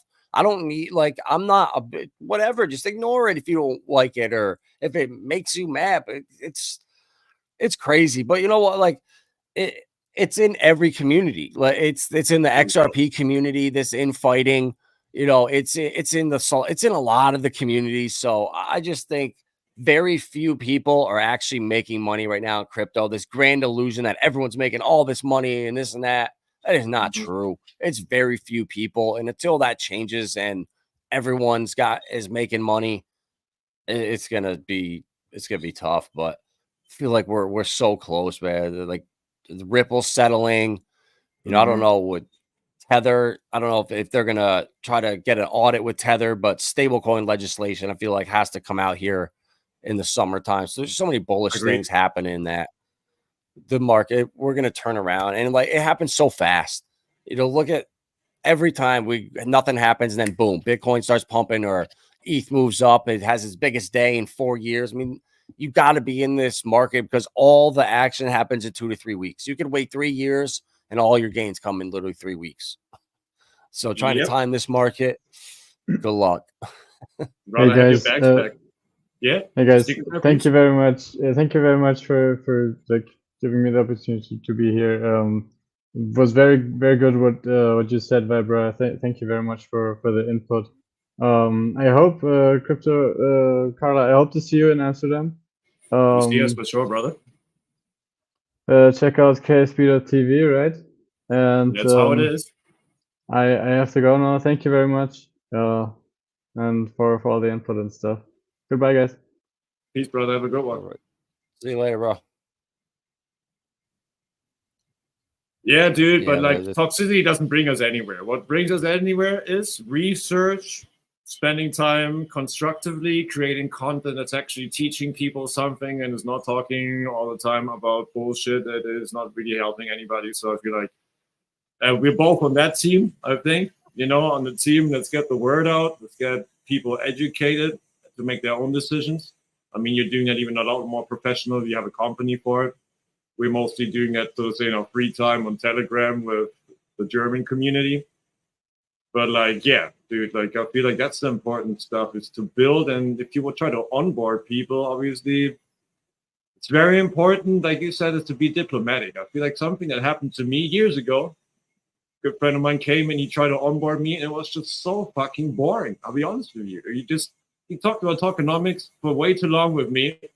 And it was all like a different language, somebody talking Mandarin to me, and you're just like sitting there like, very interesting stuff, but like, dude, like, exactly. You're gonna tell him what he wants to hear, and then you're not gonna do it. And that's the problem these people have. They just go there and they're so excited, but people are just like, dude, what the fuck? What are you talking about right now?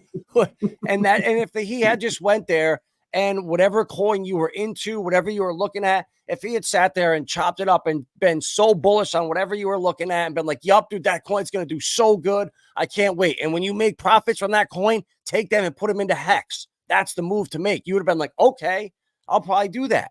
But him just going right to, oh, we're the only decentralized currency. We're the only thing. We're real crypto. It's like, stop. Just, it's so much easier to just, have a conversation, find whatever coin that person likes. And when they make $1 million off that coin, then look at Hex and Pulse Chain, put your profits into there and get them thinking that way. And that's all you got to do. Great, dude. Great strategy. And that means, again, bringing outside money to Pulse Chain. And that's really what we need. I mean, let's see how the thing goes with the centralized exchange listing. Personally, I'm not the biggest fan of centralized exchanges, to be honest. It's not like where I would like to have my money, but fiat on and off ramps are a necessary evil, obviously, until we can pay our rent in a Tropa or in Pulse or in whatever it's going to be, or Herrera or whatever, or Arbitrum or whatever it's going to be. And I'm going to dig in. And if it's not the coin that I have or the token that I have, I'm still going to support it. I also said that to Steven. I'm not jealous of the gains of somebody else. Like, for example, an ecosystem in Pulse Chain, like GIF, I wasn't into it, makes 1,000x, 10,000x. I'm happy for these people. I'm not like, oh my God, my asset didn't do it. Now I should discredit them. GIF sucks. You got lucky. It's like, whoa. It's like, yeah, I hear that. I'm like, dude, you made 1,000x. That's awesome. Like, I'm happier when guys in my group make a 10x than when I do. Like, literally, I'm happier when these guys like, dude, this is the first time I've ever made this much in a crypto. It's like, yes, this is awesome. This is why you got into this. So this is why you came here and stopped following who you were, because you clearly weren't doing it right. And that's what it's all about, is people seeing it and being like, dude, that if it wasn't, if you didn't tell me about this, or if I didn't listen for that, none of this would have happened. And that's what I like. And I might be wrong about stuff, but I'm never going to be lying. Like everything I put out there, like I've done tons of research on, and I truly believe that these are the blockchains that are going to separate themselves in the future. And right now it's just all degeneracy and a casino. But if every coin was valued on its actual utility, Stellar and Hedera and these other ecosystems would be right at the top. So that day is coming. And, you know, I fortunately have the ability to hopefully see where these things are going, and we can front run them. And, you know, if as long as you accept these things take time, you know, look at how long Ripple's been fighting for. You know, how long was Jeff Bezos building for in 2000 to 2005 when Amazon went down 95% and just went flat for 5 years? But he was building the whole time and things were growing. So I'm sure if you were there paying attention, you know, the numbers would not reflect what's actually going on. And I feel like that's in so many different places in crypto. Pulse Chain especially is probably one of the most undervalued blockchains out there. I mean, we literally have not moved at all. I mean, it's really bad looking at some of these other ecosystems like Saucer Swap on Hedera, the deck. It's their Pulse X over there. I've been talking about it for 2 years. No one would buy it at a penny, and now it's 10 cents, and people message me about it all the time. It's like no one would touch it when it was at rock bottom, but now that it's pumping, everyone wants it. It's so funny how that works. Yeah, just what it's like a top. Sometimes it's a top signal. You know what Sticker Guy was saying earlier with I don't know, the service, the person that works in the bank, whatever. When she calls you and asks you about Bitcoin, sell that shit, dude. Instantly, just get rid of it. Don't even think about it. Just instantly with a snippage, whatever. You know?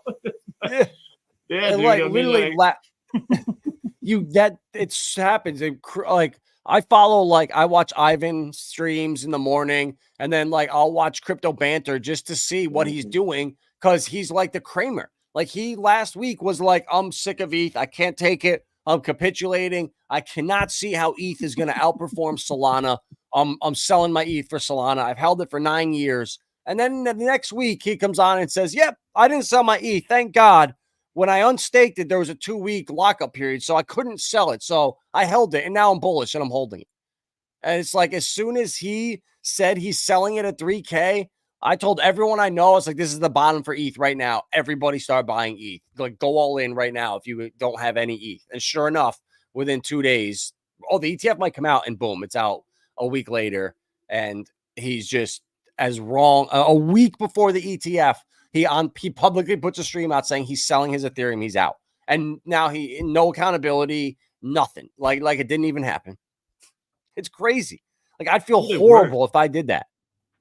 No, I feel you, but it worked with the TikTok generation, you know? I mean, perhaps a couple of people a little bit older, like, dude, like, you just said it last week. You know, you just said you funded me last week. Now you're all in. Like, what happened here, you know? But other people are like, I just watched 1,000 videos. I completely forgot about that, you know?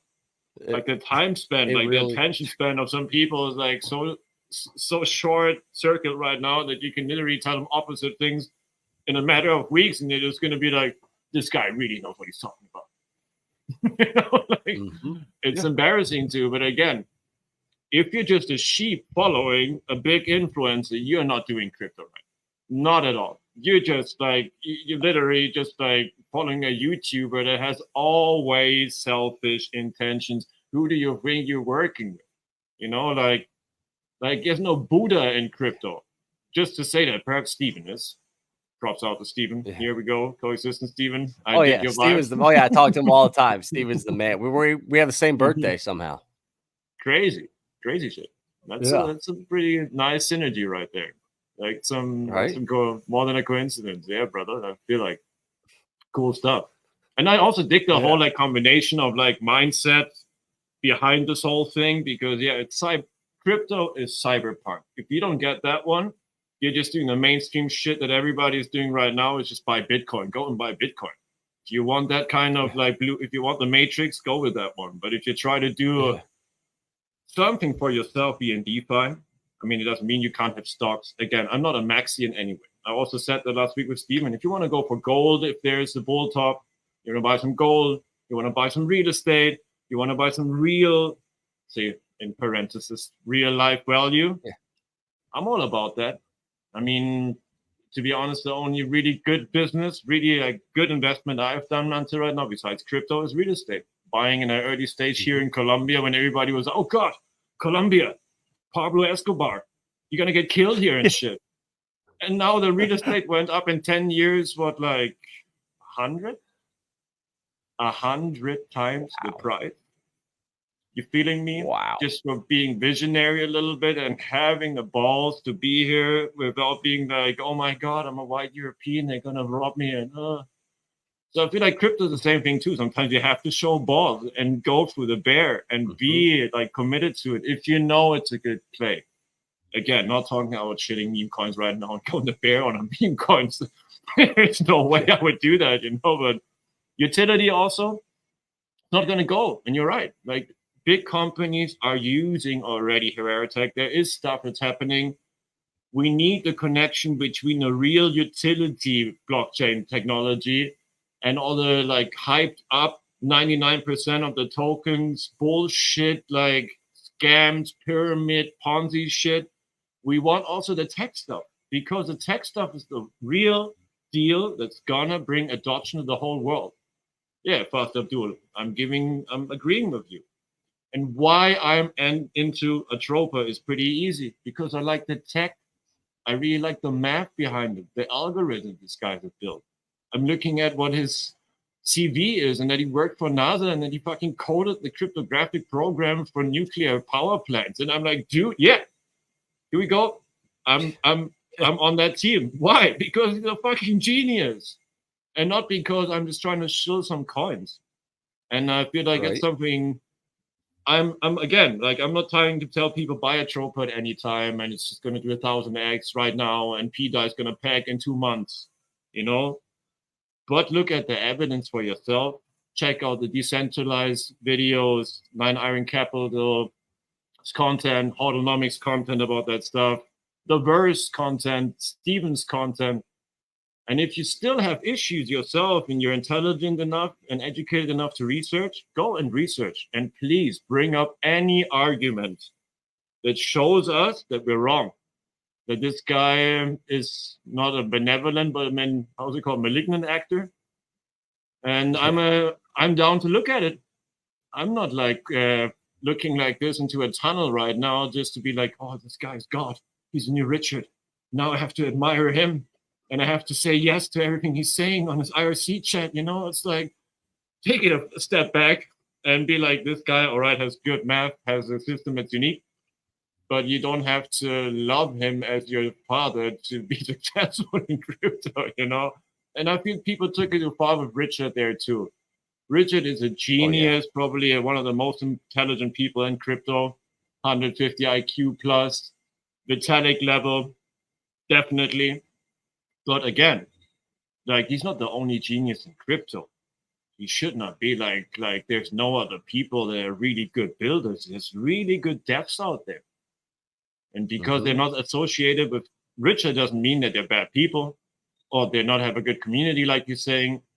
Like, I feel like there's several actors. If you look at it now, chains having been built, there is a couple that are decentralized that are not bad, you know, that have done already pretty well. And like, again, I'm not a fudder. I'm not somebody who's like saying buy now any blockchain asset without doing investigation. And I feel like what you were saying about meme coins, that you're not like interested in doing all the research right now, or, you know, like why, and it's a lot of time spent, you're a noob, so to say, to that space. I feel like that about some blockchains, you know, that I have not investigated enough time or like put enough time to it to have a broader picture. So I feel like that's something I always would recommend. You want to go on Arbitrum, you want to go and do stuff on Binance, you want to go do stuff on Solana or on Storage Chain or on Ton or Tron, or get yourself some education before you do that. Don't ape into them only because they're the new shiny thing, but more like Adam did it. First do the research, see what's cheap, what's undervalued right now still, or what's like relative to its potential still undervalued. And the same, like you're saying, like there's some market caps of some tech, of some utility coins, they're still relatively very low to the adoption they can have. Yeah. And I feel like that's the interesting games on the other chains. And yeah, and that's, I mean, there's there's so much going on. And that's the thing. There's so many chains. I could say the same thing like about Mantle or Blast or so many blockchains that I haven't looked into. You're one person. You can't physically look at 100 different blockchains. It's like you got to pick whatever, however much you have time for, and focus on that. So that's why I've been pretty much Pulse Chain and Stellar and Hedera and a little bit of the XRP Ledger, but more Ripple, because I bought into private equity on Ripple because I think the stock is going to be it's going to be the biggest IPO ever, and it's going to do phenomenally well. I mean, it's impossible for it not to. And once you've done the research, you see where it's going, it's only a matter of time. I remember talking to you. Sorry, continue, please. Well, we know like it's inevitable. As long as the space keeps progressing, we're going to come to that point where you have right now, people are scared of CBDCs. We just signed the no CBDC act or whatever. Well, that's great. There already is one here, and it's called USDC or USDT. They can freeze any wallet at any point. How's that not a CBDC? It can be frozen. Yeah, it can be frozen out of your wallet. So I don't care what anyone says. That's a CBDC, in my opinion. If I post something on Twitter or say something wrong, my account can be shut down from, God knows where. That's crazy. That's a CBDC. How valuable PDI could be, or even the PUSD with Algo and Flex, with what Jacob's trying to build over there. Like if we could get one of those, we have two shots at a decentralized stablecoin. If one of them works, it's game changing, and people just can't wrap their heads around it. They're in denial. I don't know what it is, but I just can't fade Richard. And I know he's been working on this stuff for years, and he sees the problem that's coming, and he's going to either build his solution and go down swinging, or we all just accept that we can just use these stable coins that can just be shut down at any point, and it's truly not crypto anymore. So I think too, the SEC case now with ETH being not a security, how's this case like? What do they have now? Richard sold some sacrifice money or something. I mean, really, this thing is it's got to, I would hope, end this calendar year, and that should be a big help for people coming to the community that Richard Hart is not guilty. This scamming spam guy is actually not a fraudster. So hopefully because I still get all the time when I'm in spaces just listening to stuff or new people, they're like, yeah, Richard Hart, he's the guy that ripped off everybody, right? And it's like, what? Like, it's just shocking me that people still believe this stuff. And it's a majority of the people too, outside the community. If you went around and asked everyone, if you heard of Richard Hart, the people that said, that's the guy that didn't go to court, or that's the guy that is scamming people. It's so crazy. That's that Ghoul. Saying, you better learn how to do math, bro, because that's the stupidest thing I've ever heard. The math says these stables will never peg. Okay, bro. That shit is, you're so stupid, man. Like, people like you are the problem in this community right here, because you don't do the research. You have no clue what you're talking about. And like, I don't even know, bro. I'm glad I don't have followers like him. Dude, just go do the research first, Abdul. You're against that? He can't. He don't have the brain power. Watch the old streams of Richard. He doesn't have the ability. He's saying it literally word by word. He's saying, I got a friend who's working for NASA. He's trying to build a P maker copy of Maker. He's saying that word by word. These guys dedicate their freaking lives. He wants to have his own stable coin, decentralized. He talks about that shit. There's pure DAI. Just look at what Maker just published. Like, how many hints do you need? Like, I'm not trying to diss you, dude. I'm just trying to say, do the research and please come up with what are your criticisms mathematically. Show it to us. Show us the ability you're making to say this is not possible, and let other people argue with it.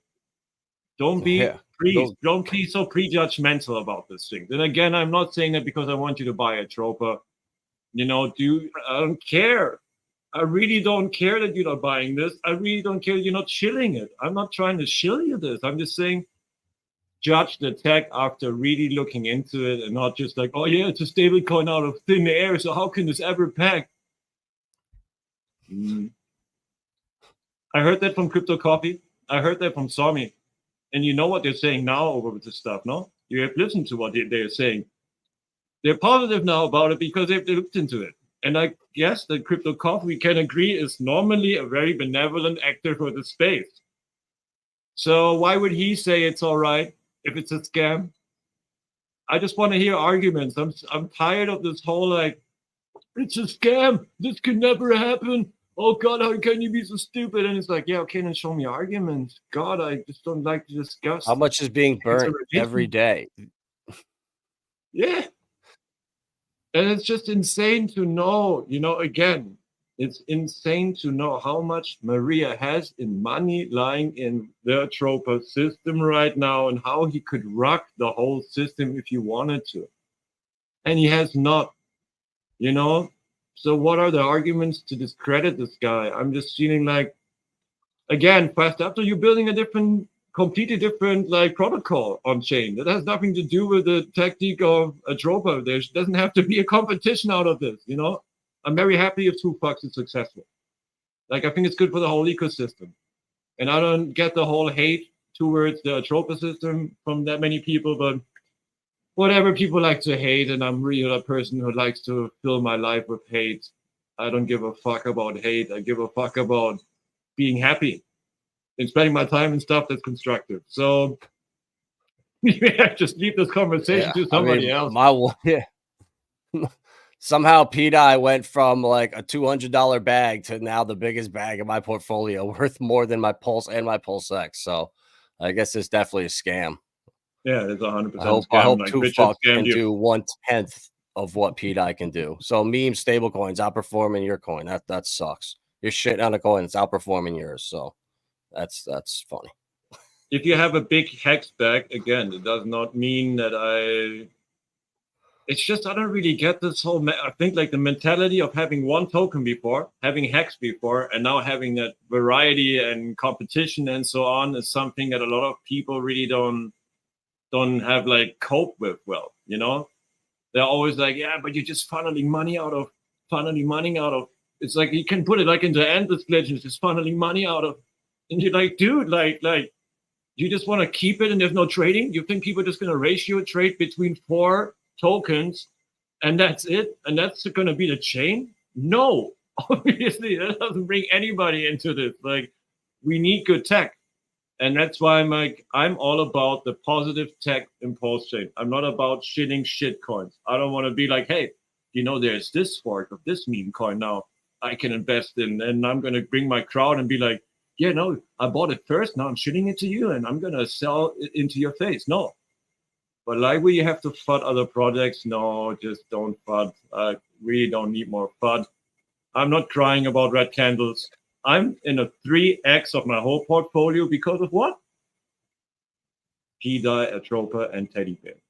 So let numbers speak, If you just hold to the Richard Hart coins, how is your portfolio doing right now? Without being an asshole. Like, you're probably not like very happy about it, or are you? So why are you judging us that are like not like FUDding your stuff, but just be like, yeah, we want to diversify. Is this a religion? Are we a cult? Or is this investment? That's why I'm asking. And for me, it's investment, especially if you want to have whales, bigger players. You're not going to come here and say like, oh yeah, they got a cult followership. They got the culty community. And that's why I want to buy in this. No. It's a part of being like, yeah, there's people behind this, but if it gets toxic, it's the exact opposite. So for me, I'm not going to write in Twitter. I did also a couple of times because I got provoked, to be honest. I was like, this is so much bullshit you guys are talking. I have to answer to this. This is just so ridiculous, but I'm done. I'm not going to talk about this shit in Twitter anymore. I'm not going to comment on anybody who's funning or hating or whatever. I'm just going to be like, I'm going to post some technical shit about the stuff that I know. And if people hate it. I don't give a. The rest is, again, there's better stuff to invest your time into. Also for you guys who are doing this, who are trolling, just be happy in life and stop hating, dude. Like, but yeah, Adam, last question that I had again for you too is like, talking about cycles, no? Like, do you think there is a realistic way that it just plays out like all the other cycles before? And even if there's like big money now, Wall Street money into it, is there any realistic scenario where it's really just going to be like all the other cycles again? I would say 100%. I could make an argument that this cycle is going to be over by January 1st. I could make you an argument this cycle is going to be over a year from the halving. I could make an argument this cycle is going to end exactly like last cycle around October, November next year. I could make another argument that this is going to be the super cycle that goes into 2026 with all the debt restructuring, the last chance for everyone to make money, yada, yada, yada. So I truly think nobody knows. My gut just tells me everything's lining up exactly like every other cycle, except Bitcoin started pumping early this cycle. So that just tells me we're probably going to end 3 to 6 months earlier. So my gut just tells me like March or April next year, we're going to be over. And I don't know. I very well could be wrong, but it's just, I mean, there's so much time between now and a year from now that if things go bad, wars start breaking, like who knows? This could get bad until the election. We could start pumping, and then a regime change or president change could be horrible for the next, like there's so many things out there. That's why I just roll with it, man. I'm all in crypto right now. I got all my bets placed, and once these coins start hitting certain numbers, I'm going to start skimming off the top and start pulling a little bit out, but I'm probably not going to be looking to sell anything until probably like November this year, until January, February, March next year. I don't think it's going to be a standard cycle. I think people are a lot smarter now, and there's just not going to be like that easy of money to be made where you just buy now and sell then, like every time in the past. I don't know. I feel like it's a little bit different. And I think just everything moving a little bit quicker makes sense. So that's what I'll be looking for personally. Yeah, I feel you too. I'm a little bit like on the same side because I don't really understand how it would work that everybody knows when the top is, and it's just like, so to say, La Roca Negra, just be like, here, all you guys take your money and leave. Be happy with your gains. Like, you played the circle well. How? I mean, these people are not in the game to give us money. It's the opposite, They're in the game to take the money of the smaller investor. Like, it's how crypto works too. It's not just like it's like redistribution from the rich to the poor. Most of it's the opposite. It's like small investors that don't know shit pumping the bag of a bigger guy who has money to manipulate markets, who has money to wait. If you're rich, you don't need to get your investment back quickly. People that invested their house on it and they lost 20%, they're eager to sell because they're like, yeah, shit, if I don't pull it out and it drops 80%, I lose my house.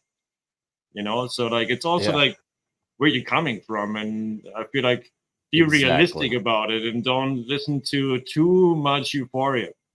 If there's a point of euphoria, I feel like that's the most important thing, is more like a sentiment more than just hitting a target, because you can never, in Bitcoin can stop at 120, at 150, at 200, at 240. The most, for me, optimistic people say 250, and that's exactly it. And how are you going to know which one plays out? And if you just run away on the 250, you might take a blow off top at 160 or 180, and you just never go up again for years. And you thought, oh, it's just a little blow off top, and now it's like, whoop. The common handle never came, brother. It just was the inverse head and shoulder, and it's going down.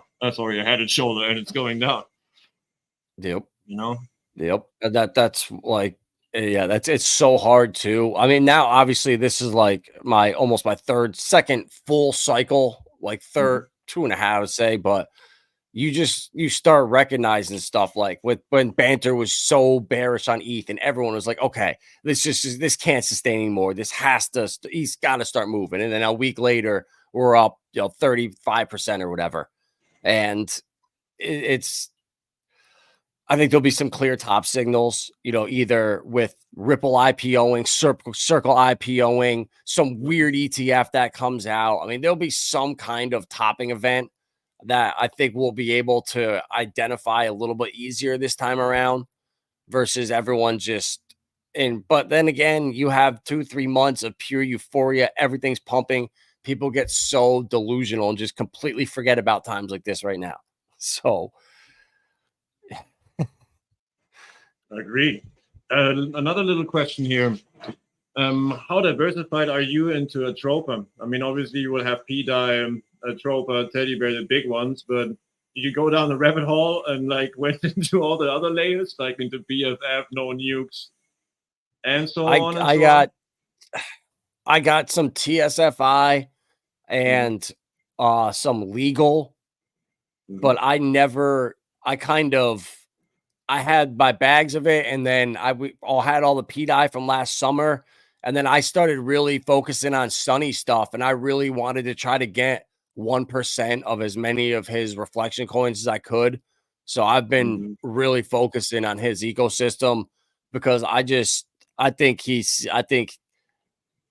don't know what he's doing, man. I just think people don't see it right now, but if they understood it and they saw how much of a no-brainer it was, I don't know. It's just such great exposure to all the PRC 20s. And if Richard does anything with them, his ecosystem pumps. And then a lot of it tied to Pulse too. So I don't know. I've been focusing on that, and I hope I'm right. I don't know. His ecosystem could very well underperform, and I made a huge mistake putting a big chunk into that. But you at some point, you just gotta go against the grain and do something uncomfortable. And I feel like the more uncomfortable situations you put yourself in after doing good research, they end up working out. I had a counter argument that I was saying in the group. I wasn't studying Sunny's project. I was like just like talking generally about reflection tokens, and I was like, reward and reflection tokens, like if they don't get enough volume over time, it's just sort of suck balls. And if you would have market bought the real token with that money in that moment, you might end up with like 100 times or 50 times or 20 times the amount of tokens if you just market buy them. So that's always an argument against reflection tokens. But I talked to Sunny about it in his group, and I asked him, I was like, yeah, what's the difference with your system to reflection tokens? Because we all know that, let's look at the past of reflection tokens, and it's like, do I want to invest into reflection tokens? Mostly not. But now what I got with Sunny is he went into the liquidity pools with a fucking really good time. So he bought a shit ton of the assets of the PRC 20s and of the Tropa assets when they were dirt cheap, and therefore has a really big part of the liquidity positions, which is a whole different game than most reflection tokens have, or reward tokens rather. If it's a reward token, it's two different things. Reflection is the same token you're getting. Reward token, you're getting several or another token for the token you're having.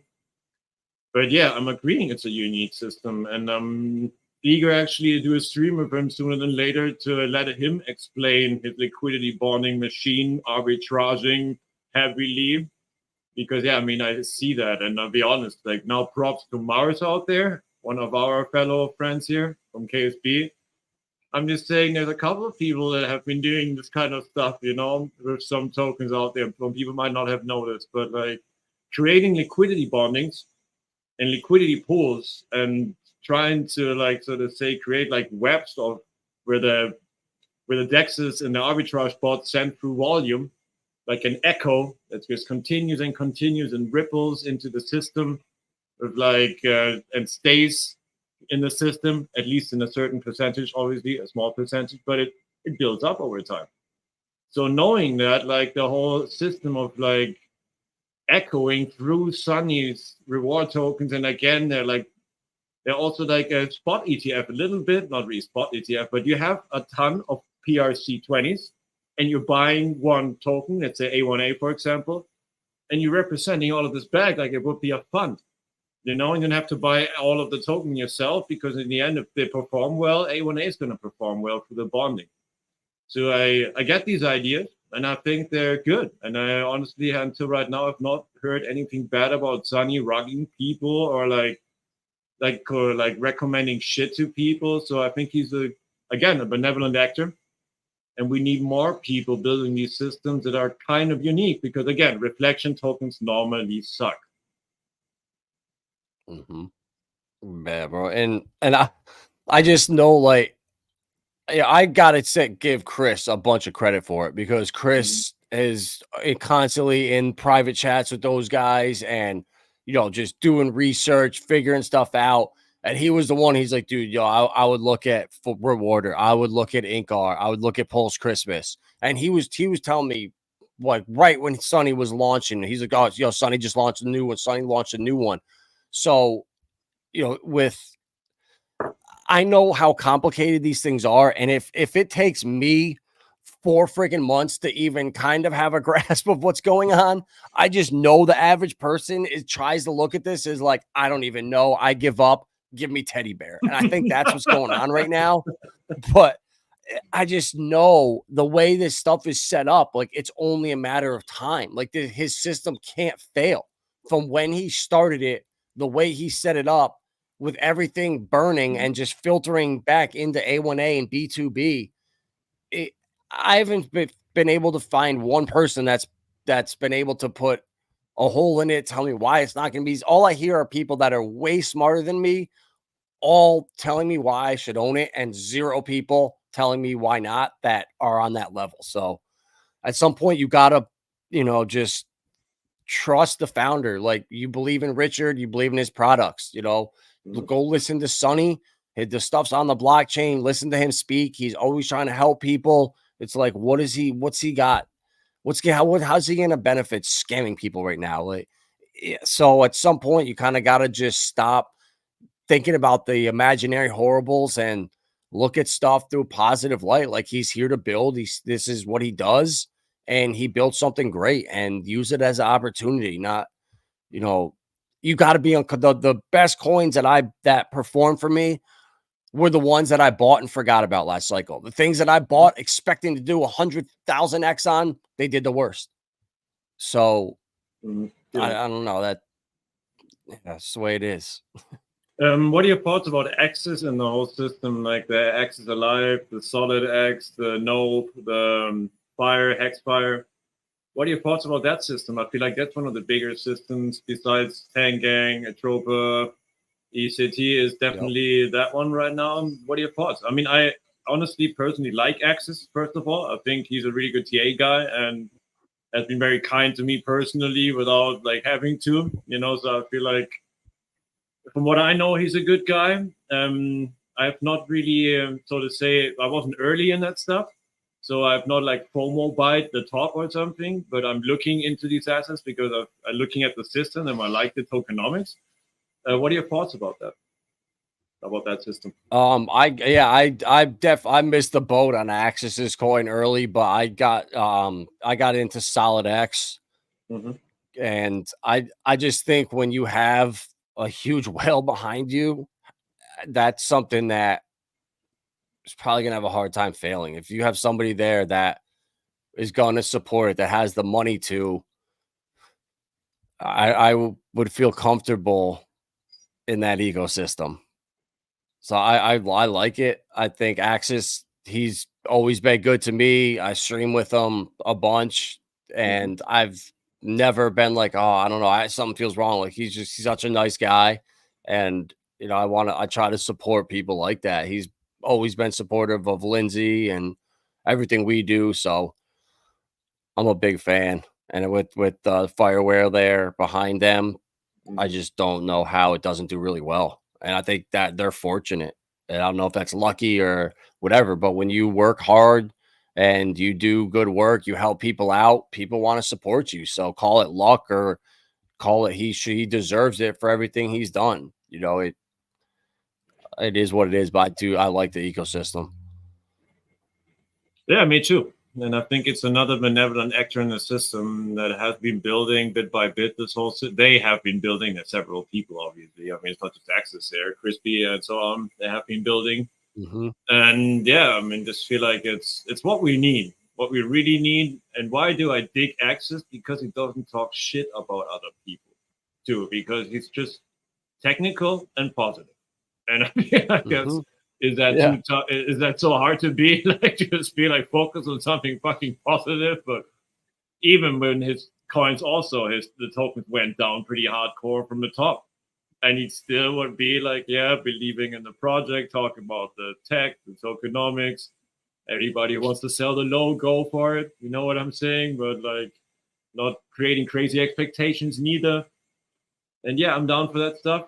Again, I'm personally a little bit missed the boat like you did too. I was like, yeah, already this market cap. I pretty much what turned me off, to be honest, was mostly the market cap. Afterwards, I understood that it's not really that much of a, doesn't say that much, you know. And I was just like, what are we talking about? Billions? Like, this is a little exaggerated from how much it is worth, supposedly, you know, like just slightly. It's like the YouTube token of Maria. I don't know if you've ever seen that one, but it's like 15 billion or something worth, and there's a liquidity of like $1,000. Yeah, exactly. 15 billion. The smallest ratio in LP to market cap in the history of crypto. With 99% being owned by Maria or 99.5 or something. And when I saw that, I was like, why? One thing that I thought was a little like, again, a conspiracy type of part of the Maria Tropoverse is the one with the C. Did you have normally a limited, how do you call them in English? Like a registered trademark? Yeah, here we go. Registered trademark, you know?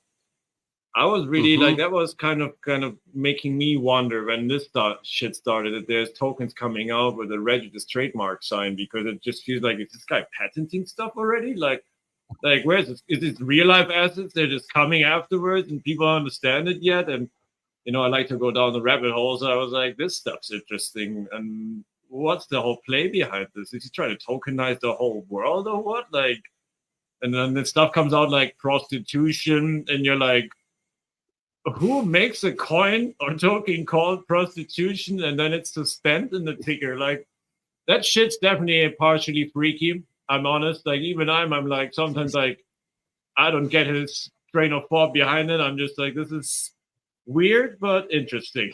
But definitely also weird, because yeah, I mean, I'm not a 150 IQ math genius, so for me this is also like, I'm trying to grasp what I understand, and then when the rest is like, no idea, dude, this is just like, why? No idea. But there's already several things that make sense to me, and I feel like the tokenization, like we were saying earlier, real world assets, like you were talking in your stream quite a lot about that. What about tokenizing real world assets, putting them on blockchain? That is definitely for me the future. There's not even a question asked. Like, how do I want to sell my house in the future if I'm selling it? Make an NFT out of it, put it up for a certain value and see, you know, like there's so much ways afterwards of tokenizing what you have if you want trying to sell it, and you can sell it directly without having to go through a real estate firm, you know.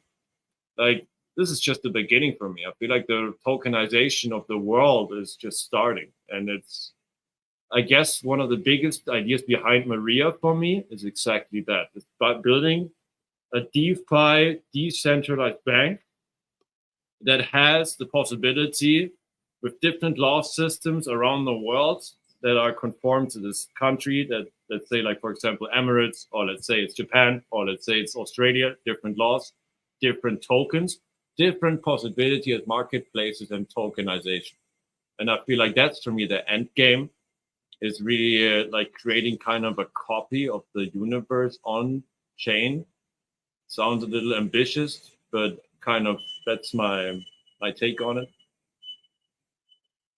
Yeah, that's, I mean, a new Federal Reserve system is a pretty big task, and I feel like if you to even attempt something like that, you probably got to do it under the radar almost. But I don't know how that's even possible. But that's where I put my trust in people that are way smarter than me, and I just sit back and I watch and I let them do their thing, and I just, I live my life, and I don't even worry about it. And when stuff comes out, or people, pass on some alpha they just figured out or whatever, then you just kind of sit back and say, wow, if this is really happening, what's next? And it seems to consistently be those conversations. yeah, I feel like what was like a myth 3 months ago and just a crazy conspiracy theory by some P-die heads now is like pretty much any common sense among people that know about this stuff. And it's like, yeah, I remember when I was looking at the at PM Pulsex and I saw the logo of DAI stablecoin forked, and I was like, why the fuck does this stuff has a logo? Only RH coins and the stable coins had a logo. Everything else was just a question mark. And from the beginning, when I saw that, I was like, this is weird. This is fucking weird. Just look on Dex screen and what's going on with that. Then I saw Atropa, Googled it, was like Atropa belladonna, a psychedelic used by shamans deadly for poison thousands of years. If you don't use it, well, you're gonna die taking this stuff. And even if you know what you're doing, you might come into like a crazy trance, berserk stuff, like you're beating up people or something. Not recommending you guys to take Atropa as a drug, but like I was like, I'm an anthropologist, like specialized in alternative medicines. Let's say like traditional medicines, like from indigenous people. So for me, it was like a rabbit hole, very interesting. I was like, Atropa belladonna. Why? That not everybody would choose that name. And yeah, that really attracted me. And that's like sometimes like the universe works. It gives you a hint, and if you're interested, you open that door. And if you're curious, you might really look into it. But I'm on the same stage as you, Vibra. I would lie. I would lie if I would say that I did not get most of my information from Nine Iron Capital, the verse, from all these people, because yeah, I'm not a deaf, and you have to be honest about this stuff. Mm-hmm. Again, not only, again, we have somebody in German, we have a couple of people. Now I give props to Koa, Sticker Guy, and Mars. Super capable people. Like we don't rely just so to say on the input of other people, but we are also like everybody got different talents, and I feel like that's exactly what we need in groups, that we are like pulling in the same direction without like necessarily working exactly on the same project, but more about the same mindset, which is open mindset. Be like honest with your followers, don't sell shit to them, and let's make the whole ecosystem grow. I really enjoyed talking about the whole thing, about like the mindset behind it too. I also think it's really good that you are honest about this stuff. I remember you saying this on stream, saying like, look guys, if you want to learn more about it, I got it from the verse. It's not like I came up with this. And I feel like you credit to who deserves it. Like in the sense of like, yeah, dude, like I'm never gonna be like, I researched this shit. I did my research about it. And I did my own conclusions, because I'm not just like listening to somebody and be like repeat it like I'm a parrot, like I'm trying to have my own mindset. No, I feel like that. Like I would feel stupid being like, oh, coming on stream, be like, oh yeah, guys, so this is all this, and then Chris watching, be like, dude, what the fuck? I just told you that shit 10 minutes ago. What? Like I feel like I wouldn't like. I don't know. It's just this is not me. So I'm more than happier to shout out everybody that's doing this shit, because I'm glad that they're there. I want to give them the credit. They deserve it. Yeah, it's also like being a voice sometimes.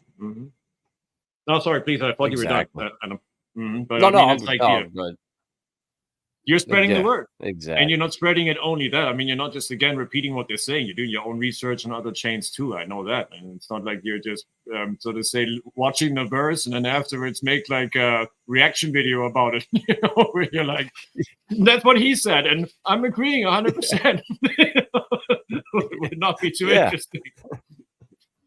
But yeah, getting inspired.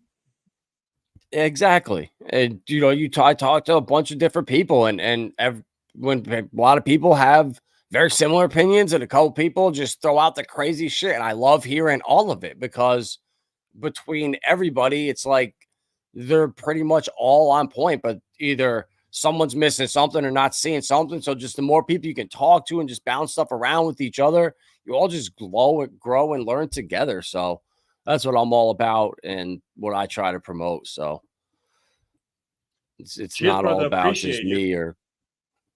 No, but it's also about you, and you deserve props. And I feel like it's something that Steven said last time, and that I have to agree. You should have more followers for what you have been doing for years now. That's my opinion, at least. And to everybody who's listening from the KSB community, go and fucking subscribe to Vibra Finance, to Adam. Check out his stuff.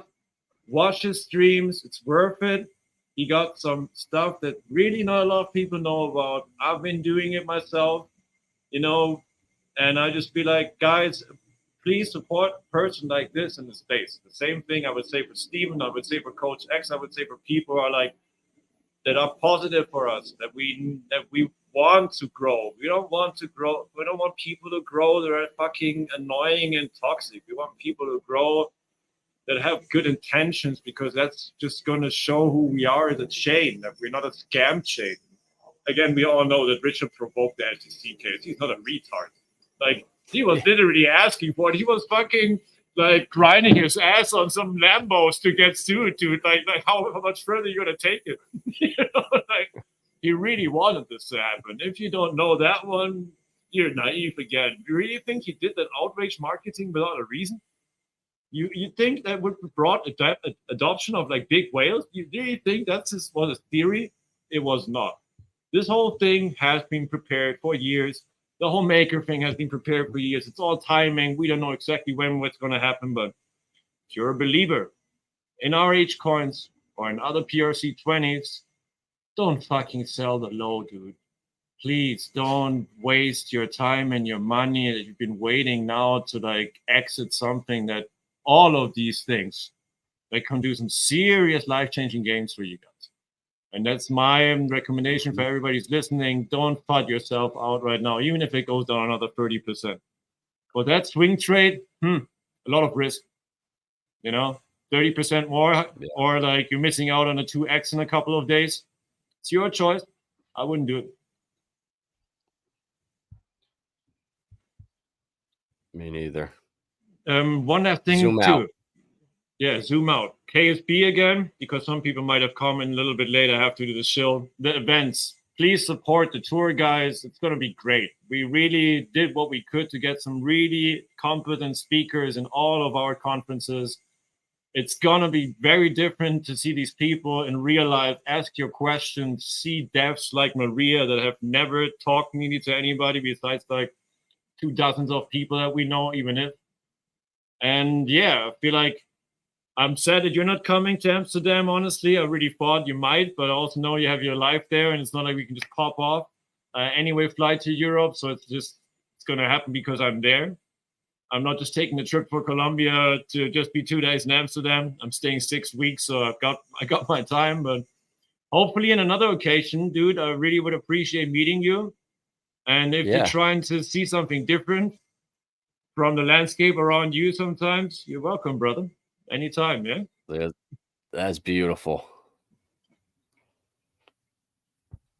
Thanks again for having you, you know, and I hope we repeat this. Like, again, we can be next time a little bit more technical too, whenever we do this again. Like, I would be really interested also in get some projects, analyze them together, look at like the whole structures, look at the history, do a little TA together. So to people from to our community, see your mindset more in a practical, like analytic way. And dude, I appreciate the more than 2 hours you took of your time right now. And man, thanks a lot. Hey man, you're welcome. Appreciate everything you guys are doing over there with Kaylin and the whole crew, with Abid and Patrick. And we definitely met up with them in Vegas, met them in at the Albany event we hosted, Vegas a couple times actually. So we've seen a lot of the crew over there in person here in the States, but it just right now with the summer vacation and our schedule here, it's not possible to make the trip, but definitely in the future, I know we'll be at a bunch of events for sure. Yeah, I might come to the States too, depending on how that goes next year. But like, definitely see you in another occasion. And yeah, man, like I said, let's see when we can repeat this and look at some charts and talk some trash too. Laugh a little. It's not all about being serious, guys. It's also about having a good time. I was like, I have to talk to Vibra one time at least on stream, because I've been watching this guy so long and I've been keen on talking and also a little trash talking again, if now people make a video of me talking shit about Tommy, it's all for the love, you know? Like, this is not serious that I'm like, oh, what a piece of shit or something he is. No. He got it the wrong way. What we're doing here is having fun. It's called having fun, talking shit, having opinions, and I appreciate it. So, brother, really have a good one and hope to see you soon again. Yes. Anytime you want, just let me know. We can maybe plan something or put some topics together next time. And yeah, definitely do it again. For sure, brother. And yeah, again, follow, subscribe, Vibra Finance. You find him on obviously YouTube, Twitter. You got a Telegram chat too? No, I'm bad with the socials. Just Twitter and Lindsay's on Instagram, so she does post Vibra Finance on Instagram, but just pretty much Twitter and YouTube. So yeah, check out his content. There's plenty. Just to say, if you look at the library, Adam has some stuff to show to you guys, and yeah, check out his live streams too to get updated about newer developments. So yeah, brother, peace out. I'm definitely gonna write you and see when we can repeat this, like we said, in a, let's say, more like specific way to get some stuff analyzed. And have a great day, dude. Yeah, bro. Appreciate you having me.